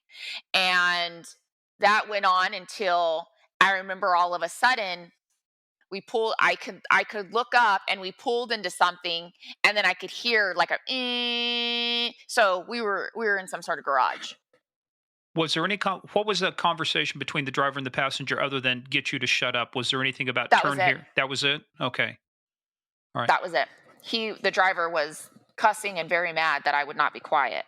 So from the time you were kidnapped until the time you pulled in that garage, how long of a time frame was that, you think? I have no idea. I To be honest with you, I know it had to feel like a you, lifetime. yeah. Yeah, and I mean, I was praying. I mean, I thought they were going to kill me. And I really had to come to terms with a lot of stuff in a very very short amount of time. Yeah. So obviously these guys are speaking English. Did they have an accent? Do you think No. they were, so they were American? Yes, they were. Hmm. You said something very interesting. You said you had to come to terms with a lot of things in a short amount of time. What was going through your head? Um, I was praying and asking for forgiveness so that I would go to heaven because I knew I was going to die. It's not a comfortable feeling, No, especially as a 19-year-old. That's and there's, like I said, this is, we wanted to be, before we started this, we said we wanted to be very respectful of your story, so we don't Mhm. want to, but we want people to understand your state of mind because it's very key for things that come later on, but it's also key to how they control people. So when this thing closes, what happens next? When this garage door closes, what happens next? he takes me out. He's carrying me and takes me out of the back seat and takes me now as I'm going through, like, not the like outdoor garage door, but the garage door going inside the house. Mhm. Um, I realize I'm in like this mansion and I'm looking around and he's taking me all the way down. I'm going through this house. He's carrying me and he takes me down this hallway. He turns right, goes all the way down to this room. And this room has nothing but carpet and four walls. And and a window. And that is where he took off all my clothes and then shut me in that room. This room, let's back up a little bit. As you're walking down, you're obviously not restrained at this point, right? They haven't put blindfolds on you, handcuffs, nothing, right? Just controlling you through physical force. Right. When you say he said take off all your clothes, everything was taken off. No, he took off my clothes. That's what I mean. He took off your clothes, but I Yes. mean everything, right? You were left Yes. naked. I was naked. Yes. And then Was when they closed the door, what happened after that point? I mean, it's obviously, it looks like it was probably secured from the outside, locked. Yes, but I would bang on the door and I would cry and I would scream and I would bang on the door and I would say, "What's going on? Let me out." And then that went on until I had no more energy to do that. And then I would just sit there. And then as hours went on, um he came in and he would rape me. And then he would leave, and as he was in the room, I would cry and say, "Please just let me go. Please, please don't kill me." And he wouldn't say a word to me. This He is the wouldn't same guy that grabbed you that was in the back seat. Yes. And I he would not speak to me at all. And then that happened on numerous occasions, and then I would get, honestly, like a random cheeseburger or fries or some that microwavable mac and cheese. Could you see anything out the window? Could you tell where you were?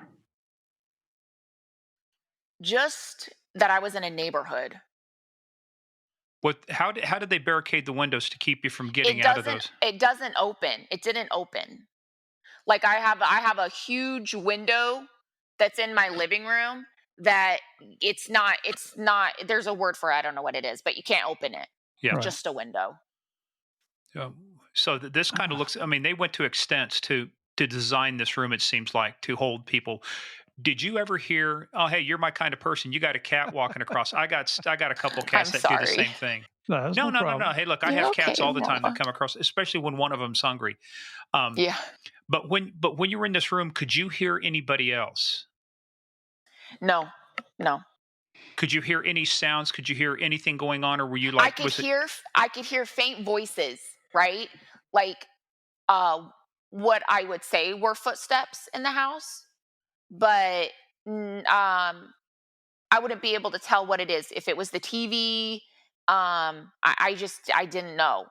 And you know, part obviously what we know now, part of what I mean, they're breaking my spirit, because they're breaking me down.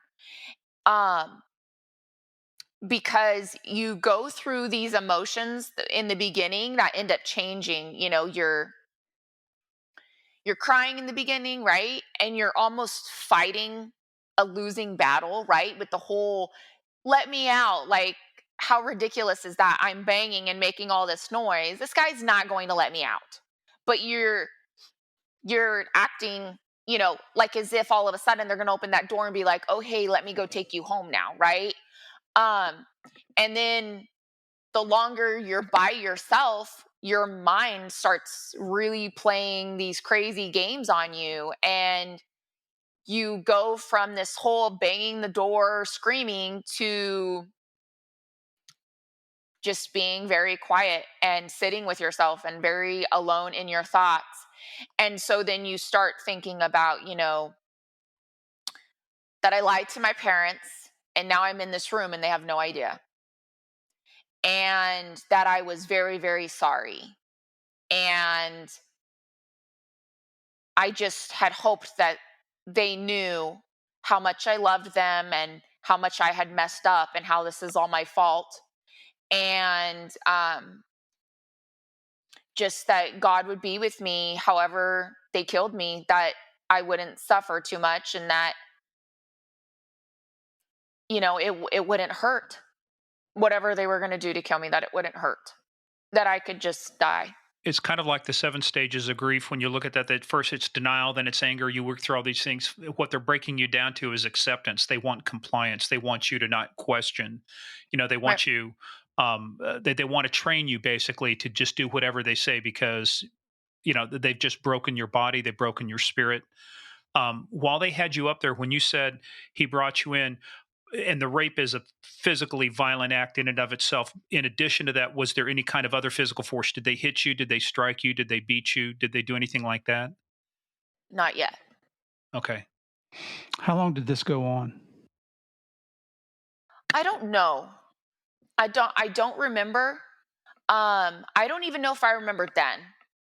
I remember, you would just, your body, you are so mentally and emotionally and physically exhausted because you try to stay up as long as you can because you're not sure what's going to happen next. So it's like imagine when you're extremely tired. It's like driving and you're tired because you've been driving all night, and it's that your eyes are heavy. You're trying to keep your eyes open and stay awake in this room because you don't know what's about to happen. So I'm so tired that sometimes I'm sleeping and I can see that it's light out. Sometimes I'm sleeping and it's nighttime. Sometimes, he's coming in when I know the light's out. Sometimes I know he's coming in when it's dark out. So I I don't really remember until the day that he came in and picked me up and took me to the other side of the house, and then I was introduced to Shiva. Before we get to that part, let's back up a little bit too. When you said that they threw you food and stuff, how did you take care of basic necessities? They put anything in the room? Did they take you out to do that? How did they treat you about that? So if I had to use the restroom, they would ask me with the door shut, "Do you need to use the restroom?" And if I said yes, then he would carry me. The restroom was literally the bathroom. So there's the room, and literally next to it was the bathroom. So he would take me in there and he would watch me while I went to the restroom. And then sometimes when they didn't check on me for a very long time, I would just have to go in the corner. This is There's horrific. Yeah, because I'm afraid to ask questions, but I know we talked about we wanted to go through this, but it's just like there is. I will we'll talk about that later because there is a special place in hell for people like this, and I have no And problem introducing people like that into it. right, and for our listeners, we discussed this with Natasha before we started this interview. Anything that she's not comfortable with, she will not answer. Um, if you need to take a break, Tasha, and at any point you just say the word. My heart is breaking for you right now. I'm rarely at a loss for words, and Murph will tell you, but this is one of those things. It's like I just can't. I'm sitting here trying to imagine just from a time frame and the things that's going on, what it does with your mind and Hmm. what it does to you. And you're right. And the reason we kind of laid out a lot of this stuff earlier, we wanted people to understand this was a whole process to get you up to this point. I mean, it's the throwing out the card. It's the comments. It's the hey, you look really good. They are profiling. They are profiling you. You were a Hmm. target. You fit their profile of what they were looking for. So they started the entire grooming process. And just to put this in perspective, from the first contact you had in the mall until you were kidnapped, how long of a time frame are we talking about? Maybe 3 months? Longer? Shorter? Yeah, probably 3 months because I know that I was taken. I was taken in May. May, I think it was May, April or May, or it might have been February. I don't remember. It was one of those, but it was a few months into it. Like this did not happen overnight. That's for sure. And this is the danger too. Some people say, well, they just didn't kidnap, I'm worried about them kidnapping somebody just right off the street. What you ought to be worried about is all the work that goes into grooming somebody so that they can kidnap them off the street because it's getting you isolated. It's giving your parents an excuse to say this is a reason why you're not going to be in contact with them, and then isolating you, taking you to an area that the thing that I'm kind of shocked about is that they did this in such a public place. Hmm. But because the danger you have to worry about, was there somebody that saw this? Did they Saw it. yeah, that call 911, and report a kidnapping? So that was a calculated risk on their part to do it in the open like that. But let's kind of fast forward to this. You said everything. Um, uh, you know, they finally took you to a room and took you. You just said Shiva or Sheba. Shiva with a V. Shiva with the V. Let's talk about that. How did they open the door? Who comes in and gets you? The same guy? So, yes. So, back up really quick to what you said about this grooming process. Just they never pressured or rushed the process. And that's what makes people let their guard down. They never rushed that whole hiring process they let me reach out to them. You know what I mean? Like they weren't constantly on top of me like, "Hey, what did you think about this job or can I get your information?" Like that's that's one of those things that allows us as a person to be like, wow, they're really not, you know, they're not pushing this. It's not It like a was me. pushy sales guy that calls you, then calls you the Right. next day and calls you the next day. This Right. is like, hey, if you call us, that's great. And if you don't call us, that's great too. And like you said, that is calculated to lower your inhibitions and make you think there's less risk here because they're not being pushy, Not at all. I mean, they really were letting me feel like I was making all the decisions. Hmm. which in a sense you were, but the whole Right. thing was calculated to get you to make the Right. Right. final decision, which is show up at the restaurant to meet the owner. And that's when this came about. So during that time before they brought you out of the room to go meet Shiva, Had you seen anybody else other than the guy who kidnapped you originally? No, no, Okay. no. So he comes to get you. Let's talk about that now. What happens? So when he came into the bedroom to pick me up, I started screaming and holding on to the frame of the door Why? because I thought he was taking me to kill me. Okay. And I was just screaming for my life. I mean, I was clawing, trying everything I could to hold on to the door frame. And, again, what, I'm not going to be able to stop that. But I will say it is, I don't know for everybody, but for me, my natural instinct is to fight until you can't fight anymore. Right? Like I don't ever want to know that if you're going to kill me, that I didn't put up the fight of my life. So even though I knew there was no way that I was getting out of this or that I could overpower this man, I needed for me to know that I tried. I mean, I tried. I mean, if I could have gotten out of his arms and tried to go through the front door, even though I didn't know where the front door was, I would literally be like in those scary movies trying to figure out where I'm supposed to go. But I would try, you know? And so when he had me in his arms and I finally, couldn't hold on to the door anymore, he took me down to this other bedroom all the way on the other side of the house, and there was a squirrel sitting on the bed.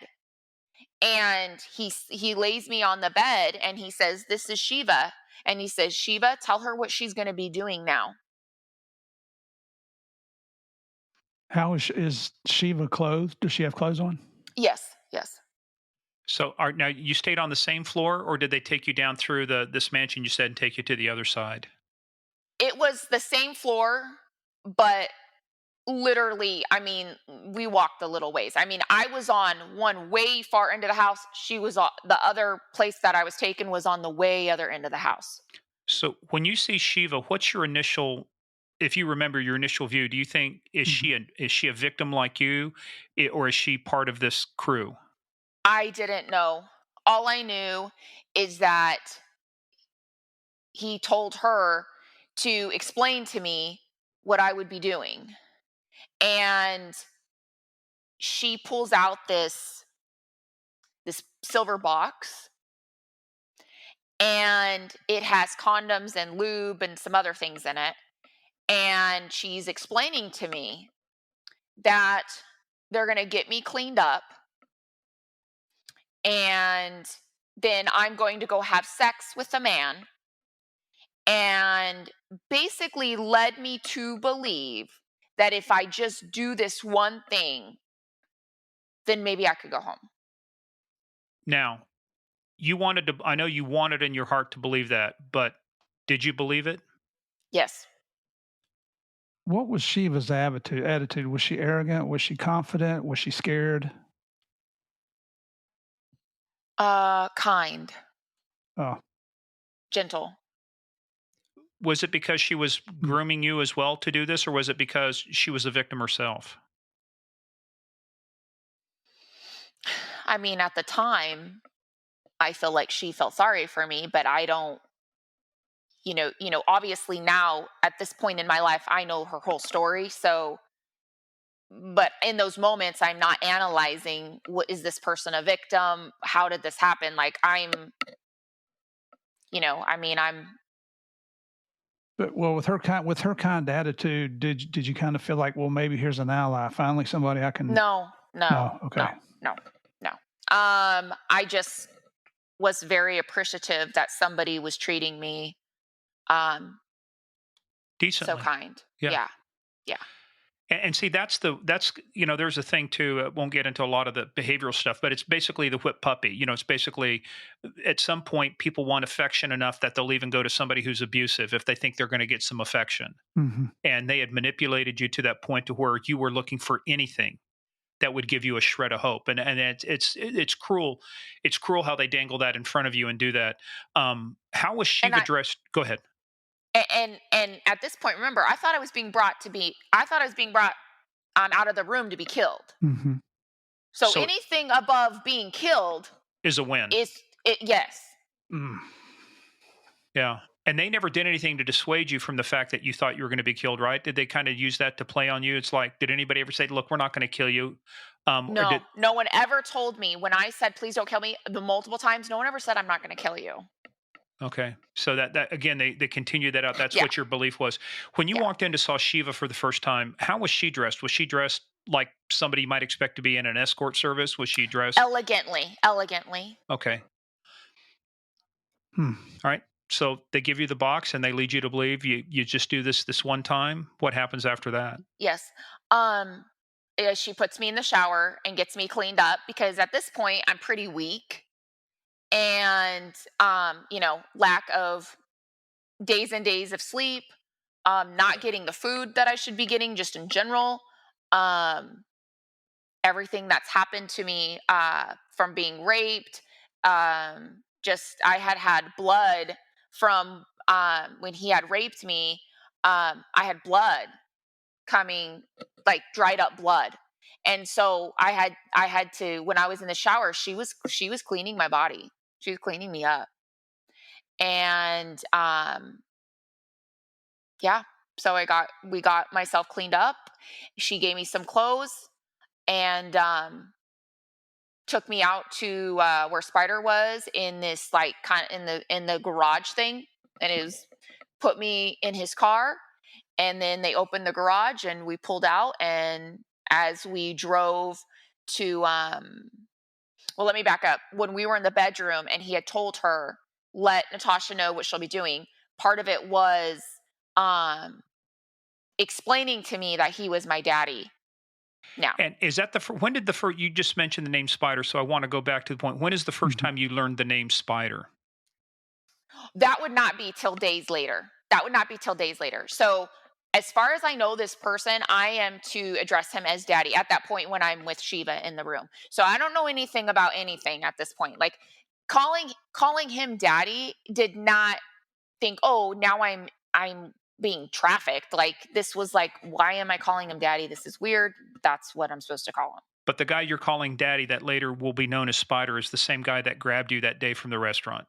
And it's the Yes, only sir. face you basically it's Hmm. the only the male face you've ever seen to that point. Yes. Okay. Mhm. So they get you, they dress you up. How do they dress you up? I'd say elegantly. I mean, nothing. I know when people have this idea of prostitutes, right? Like TV and stuff like that, it's always looking a certain way. But um, what you learn in the life is men don't really want you looking like a hooker. They want you to look like a regular, nicely dressed young woman. So so she dresses you up and like you said, now you have this conversation. He says, "Call me daddy." What is the extent of the other conversation? Are there implied threats? Are there anything about if you do this, then I'm going to do this? No, no, just it was more so, I think because they knew I really believed I would be killed, that they didn't really have to threaten me. Instead, what they did is let me know that if I do this, I could possibly go home. But they made me believe I'd be able to go home. Right. Because there's an issue too here with controlling you because you could go into that room, pick up a phone and call 911 and say, "Hey, I've been kidnapped." I mean, or you could maybe make contact with somebody. How are they controlling against you taking any actions like that? Is it just through that implied threat, like or this belief that you're going to get to go home? Yes, because I felt like if I just did what they said, then I'd be able to go home. And then more bad things wouldn't happen to me. Right? Because I had been raped in ways I had never had, you know, it had never happened to me. I had never done those types of things. So I didn't want it to happen again. I'm trying to keep the anger from boiling over here because I want to, Mhm. just maintain a professional demeanor and not make it sound like we're trying to do an interview or an interrogation. This is really about, as you're telling your story, I'm looking at those things that say, really, this is an instruction manual for parents and other people to say, Mhm. and for young ladies too. Like to your point, if something's wrong, you trust your instincts, right? Follow through on that. But let's talk about this ride over there. So you get into the garage, you have this discussion, and now you're headed over. Tell us about the trip going there. He I was just quiet and the place that he took me was not too far away from the house that I was being kept at. And people like to believe like the stuff on the TV where I'm like, counting how many trees, seeing what roads we're turning on, like the kind of stuff you see on TV that would be able to be like, oh, I know where I'm at. Like, I am freaking out. Like, completely freaking out. Like, I am not able to look and identify my surroundings and be like, we just turned on Smith Street. Okay, now we're taking a left on, Bob Street. Like, this is literally like what is happening. I am going to go have sex with some stranger right now, right? Like something that is meant for you to do with somebody you like, and I don't know what I'm doing. And then I'm just gonna go home and be like, "Hey, yeah, the job wasn't for me." Like, I mean, I'm just trying not to die. I'm just trying not to die. Like, you told me I need to have sex with this man. I could go home. Made me to believe I could go home. I'm just gonna do what you say. We're just gonna go from there. So as we're in the car, I didn't really say anything, and he was just explaining to me what I would be doing with this man, and I just would, say okay. Was she in the car with you? No, no. So who was did they have a driver too? No, it was Spider. He was driving me. Um, and then, uh, yeah, yeah. Okay. So they thought they had you into a mental position now where they didn't even really require security. Well, so they thought. Okay. Well, let's talk about Okay. that. So, what So kind I of a thought too. yeah? So, what kind of a place do you go to when you say a place? Is this a hotel? Is this a It was a home? condo. It was a Condo? like a townhome. Okay. And was it someplace you think that's where this person you were meeting lived, or was this a place where they held these So took you to? it's hard because you're asking questions that I know the answer to now, but I didn't know the answer No, to that's then. okay. Just it's basically what did you know then? So you all Then, you're knowing okay, is so I'm at a townhouse is all I yeah. know. Okay. Yeah, yeah. Like, I'm being pulled up. Um, and then before I go in, he um takes takes my head and starts forcing me to give him oral sex. Who, Spider? Yes. We may stop this thing because I got to go to the range and maybe shoot some holes in some targets. Mm. This is, you know, anyway. Let's continue on because really, quite frankly, we owe it to you to tell your story the way you want to do it and not keep interjecting like this. He makes you do that. Obviously, another way to control. He is just his whole goal is to beat you down and keep you down. Um, when does he walk you up to the condo? How does that? Yes. Okay, So he walks me up to the condo. He walks me into the townhome and waits downstairs. And um I'm kind of he says you need to go upstairs, and I'm kind of like, "Hello? Like, is anyone here?" Like, as I'm walking up the stairs, I don't know what's going on. It's extremely quiet, and I'm just as I'm walking up the stairs, like there was kind of two stairs, like you go up one and then go up like like another level. And as I'm like walking up the first level, I'm like saying hello. Like I'm like, is anyone here? Like what, like is somebody going to jump out and get me? Like, I just don't know what I'm about to walk into. It's not like Spider's preparing me. All what I am prepared for is I have this box of condoms and lube, and I am about to have sex with some strange man, but I don't know what, you know, is that really what's about to happen? I have no idea. But all I know in my mind is I get to go home after this, so I'm going to do whatever it takes. And so as I am walking up, I hear a voice be like, I'm in the bedroom over here. So I go in the bedroom and there's this man laying on the bed and he's naked. And I'm extremely quiet. And I'm kind of looking at him like, I don't even know what I'm supposed to do right now. Like I am not experienced in this way. And so I'm kind of just looking at him. And he says to me, "I'm sorry. I wish I could help you, but I can't." And then has sex with me.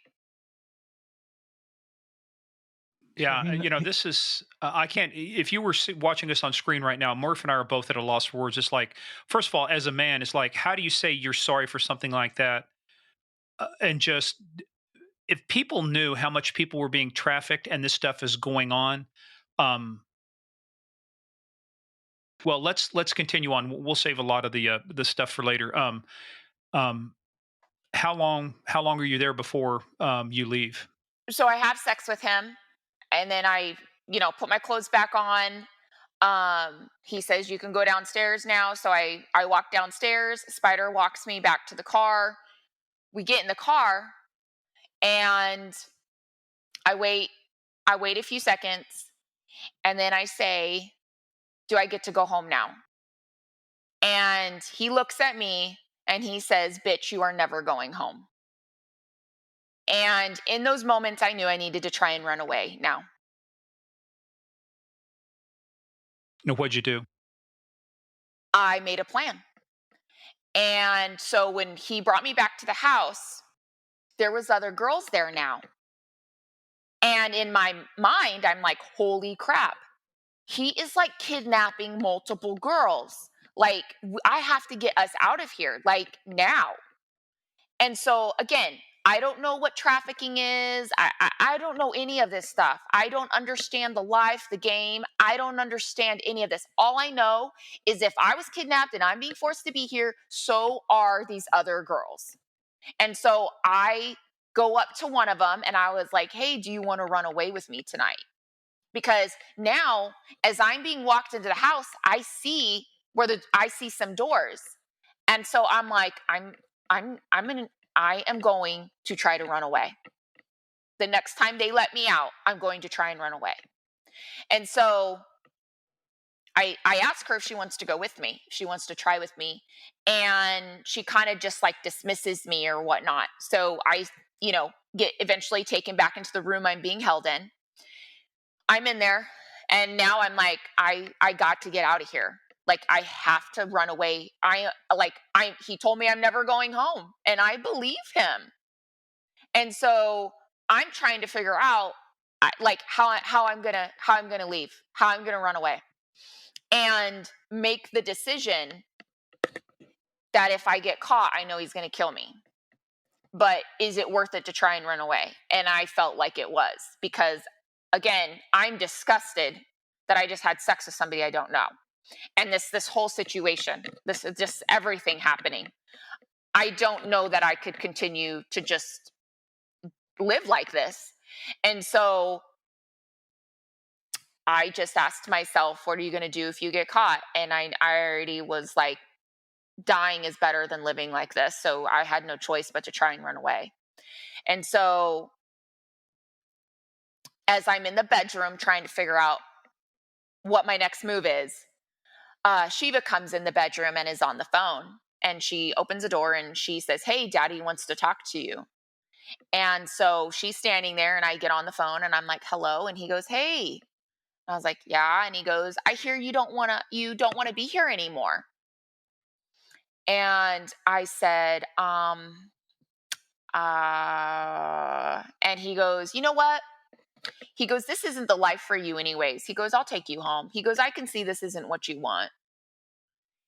And I said, "Okay." I said, "Yeah, that would be great. I promise I won't tell anybody. I won't tell anybody what happened. I promise I won't tell anybody." And he's like, "Yeah, yeah, no, no problem." He's like, "Shiva's gonna go ahead and bring you out to the car and I'm gonna take you home." And I said, "Okay." And I repeated again, "I promise I won't tell anybody what happened." And so Shiva brings me out to the garage again, and I get in the car and she shuts the door and Spider opens the garage door and we back out and we start driving. When you were in the car, did you really believe you were going home at that time? Were you thinking, okay, this is really happening, I'm going home? Yes. Yes. Which, don't want to take away from what's going to happen, but it's like, but that is all part of a plan. Yeah, right. Because it's to bring you up to that kind of point of where I have this hope, and then he does what I think he's about to do, snatches everything away from you. So as as as I'm driving, as he's driving, and I'm looking, and I'm looking around, and I was kept about 2 hours, maybe at the most, from where my parents lived. So when he had taken me to go to this townhome to have sex with that guy, I realized where we were at. I knew what town we were in. And so I know where he has to go to take me home. Like I know which way he has to take me home. And about, I'd say, 20 minutes into the drive, nothing's being said. As I realize, like as I look up and realize that he's taking an exit, I'm realizing I'm not going home. And I just sink like inside. And as I realize we're not going home, his hand goes over the center console, and he is literally able to lift me off the seat with his hand around my neck like this, like literally, and he's shaking me, and he's like strangling me with all his strength, and he's screaming at me, "You fucking want to go home? You fucking want to go home? You're not fucking going home now. You're my snow bunny." Like stuff like that. So um of course I'm screaming and crying, "Please stop." And then it's so tight around my neck that I end up passing out. And when I wake up again, I'm being pulled out of the car, and it was a navigator. So I'm like, as he's pulling me, my body is like slamming down the side, and then as I get on the ground, he's just kicking the crap out of me. And so I'm like in fetal position, just natural feeling of trying to protect myself, and I'm like screaming, I'm crying, "This hurts, please stop." And he is just going to town on me. And as that happens, I pass out. And I don't know how long it is, but I eventually wake up, and I am in this field. Like there's trees, but I'm randomly in some place. Like that there's nobody around. There's no houses, nothing. I'm in this field. And my legs were burning. Like I felt like my legs were on fire, and like I could not really move them. And so I'm kind of crawling at this point, trying to look around and figure out what the heck is happening.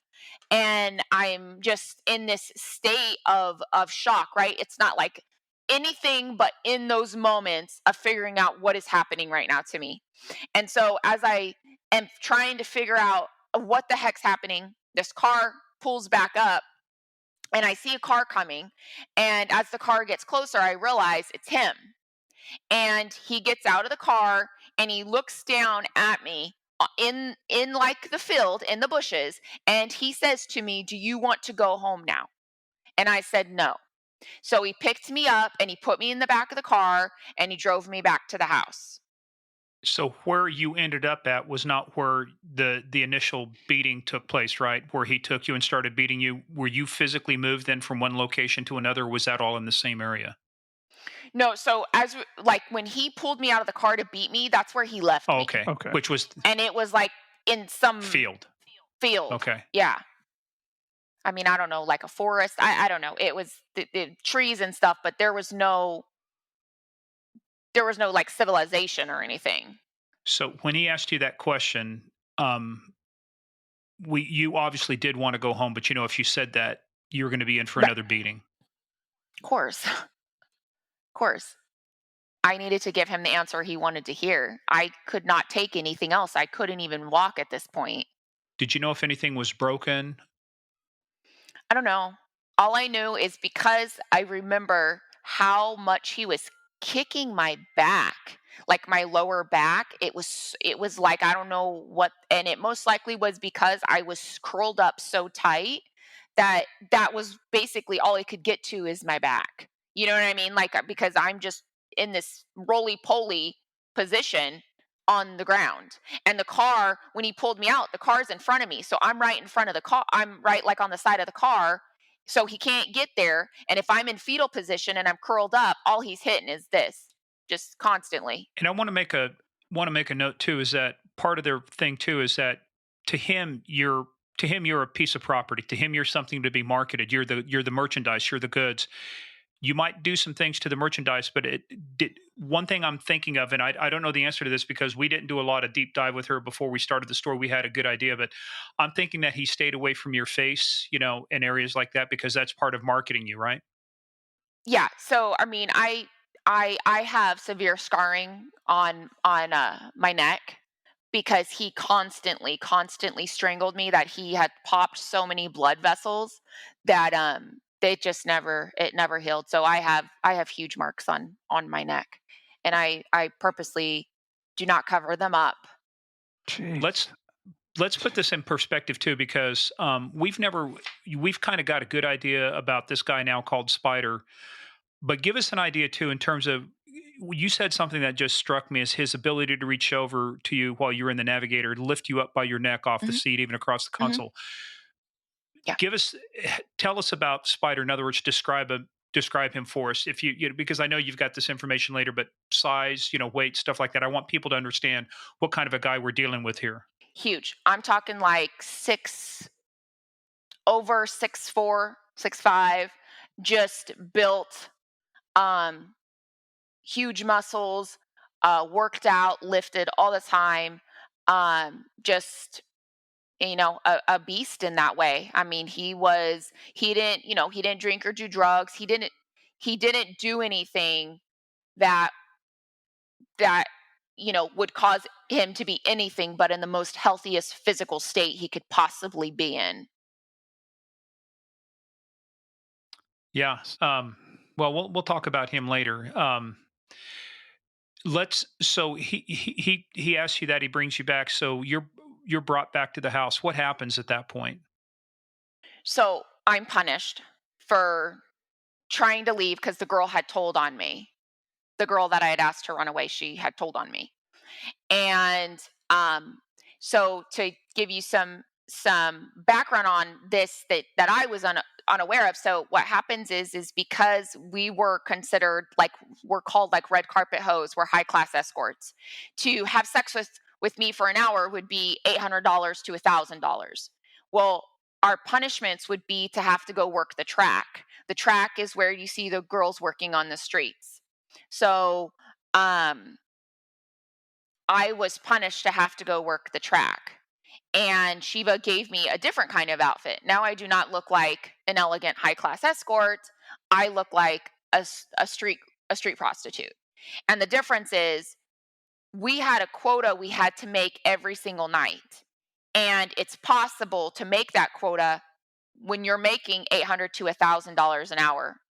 It's impossible to make that quota when at the most you can charge $60 for sex, and that's if somebody even has it, because the demographic of the type of client you have is completely different. And so you're not going to be able to make that kind of money in that amount of time. It's humanly impossible, and Spider knew that. And that kind of demographic who's buying those kinds of girls treat those girls in a different way. And so you're you're being put in a position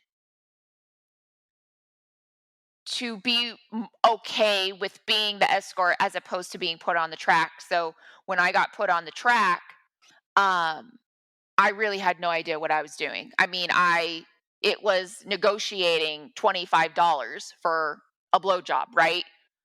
When you would pay me 500 for just a blowjob being an escort. So when somebody offered me like $120 to get in his car and go back to his house, I did.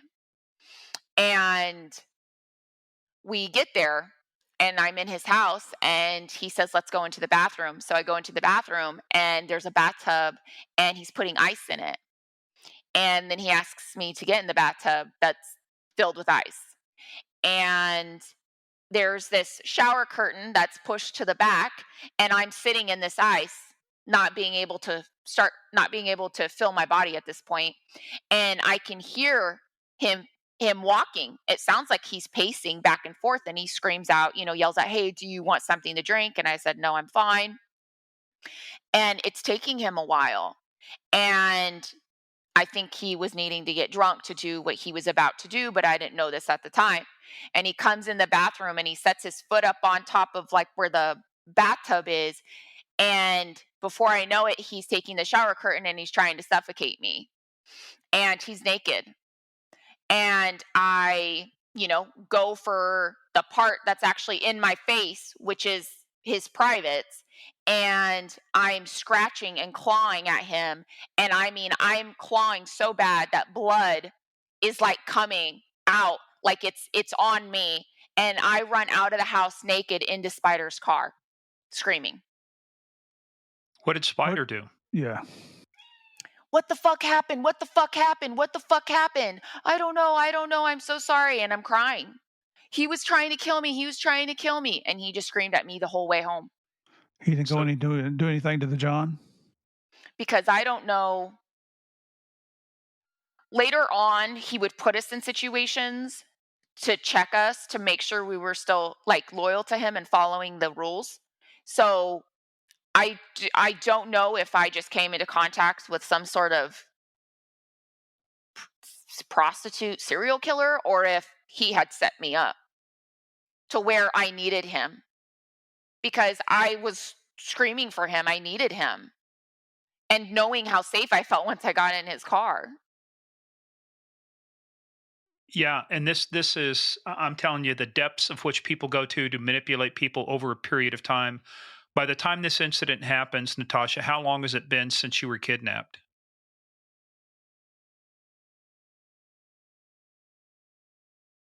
I don't know. Um I would be I would be calling my parents shortly after this, so it couldn't have been super long cuz my parents would have been like, "Why haven't you called?" Hmm. So we're talking about just maybe a couple weeks as opposed to months. Yes. Okay. Yes. Yeah, absolutely. Absolutely. And so at this point, I never want to work the track again. I don't ever want to get in trouble to that extent again.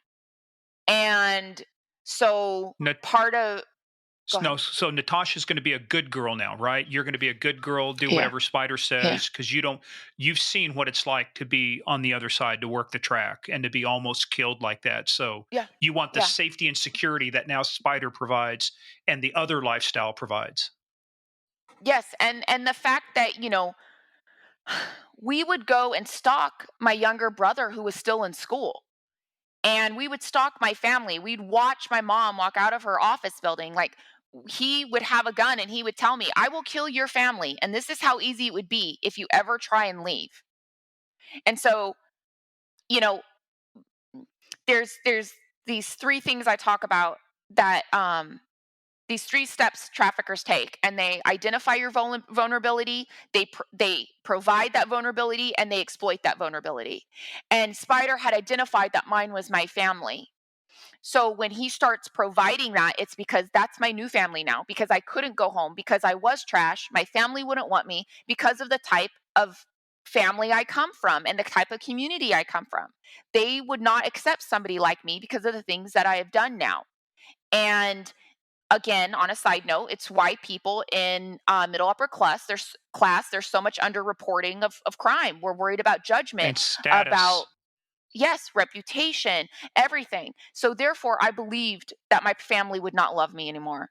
And then he was able to exploit that. Anytime that, he saw me slipping, or I would talk about I'd like to go home, or gosh, anything about missing home. If your family doesn't want you, you're trash, they don't love you anymore, that kind of stuff, then it would be going and following my family and showing me how easy it would be to kill them and it would be my fault. Hmm. Which is a whole nother level of control.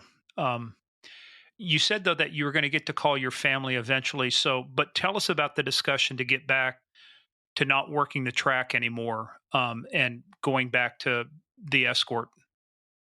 So he screamed at me the whole way home, like lots of what the fuck just happened stuff. And I'm crying and I'm telling him this person tried to kill me. I'm like, he tried to kill me, and he's like, "You have fucking blood all over you." And he was very, very grossed out. But I'm naked in his car, and I'm like, I just like this guy tried to kill me. And So we get back to the house and he's like, "You need to get in the shower, you need to get yourself cleaned up. You're gonna go back out to work with Shiva." So at that point, I get cleaned up. Shiva gives me some clothes. I have some weird like broken blood vessels all over my face from not being able to breathe. So like my eyes had these like broken blood vessels and stuff like that. And Spider was very like, "You got to get that covered up." Like, so Shiva was putting makeup on me and stuff like that because I'm all effed up because I had been suffocated. And so my face blood vessels were like, I had broken blood vessels in my eyes. I had them underneath my eyes. Um and I had markings, all over me. And so she gets me cleaned up. And so from that point on, Shiva would be the one that I worked with as an escort, and she drove her and I around. That is what that became. She became my keeper. They were able to achieve that level of control because of the way Spider broke you down up until that point. And once you worked the track and you never wanted to go back, then somebody like Shiva, who with your karate training and everything else, you could have taken probably if you wanted to. There just wasn't Yes. that thought in your head anymore because it's like I No. don't want to go back to that other life. Well, yeah, like even if I could take Shiva out, right? Like what? And then he kills my Yeah. family? Mhm. Like I'm not it's not about me being able to get away. I could get away. I'll just jump out of the car. But if you do, in your mind, your family Mhm. dies. Mhm. Was Mhm. Shiva And the thing is, go ahead. was Shiva expected to earn money as well? Oh yeah, she worked. Okay. She fielded all the calls and everything, and then she took appointments and worked as well. And the the idea of we not only did things happen to us, like he would randomly accuse me of stealing money just so he could strangle me. And so you just didn't ever know what to expect from him. And so you're constantly just like surviving. Like every decision you're making is has to be a calculated one because you don't know what that end result is going to be. So, you know, one time, we'll just call her Amy. Shiva dropped her off for an appointment, and then the client called Shiva back and was like, "Hey, Amy left." And she was like, "That's impossible." And um and then the client's like, "Well, she took my phone and called somebody, and that person came and picked her up." The end result of that was Spider going to her house, beating her dad almost to death, and bringing Amy back.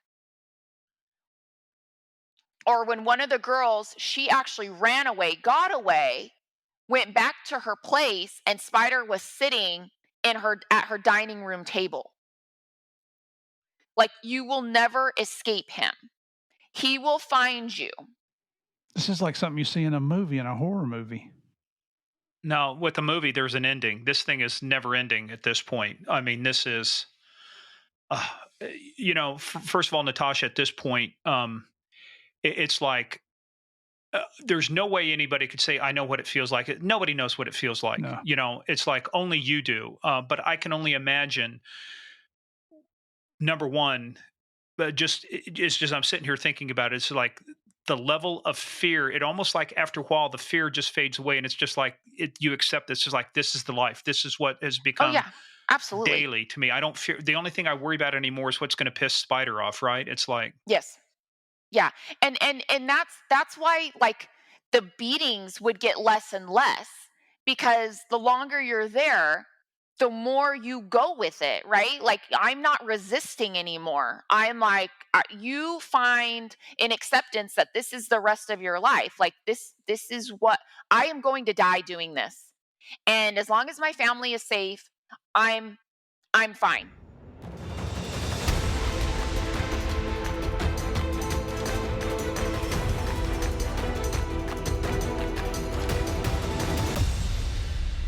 hey everyone, that is the end of part one. Already, this is such a powerful story, but trust us, part two will blow you away with Natasha's story. So make sure you stay tuned for that, dropping on Thursday. In the meantime, go visit us on the socials at Game of Crimes on Twitter, at Game of Crimes Podcast on Facebook and Instagram.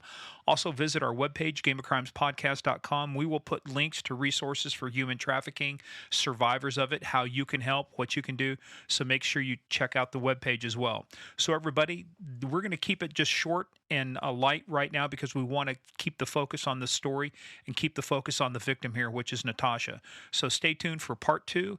And thank you guys once again for playing the biggest, baddest, most dangerous game of all. And in this case, the Game of Crimes.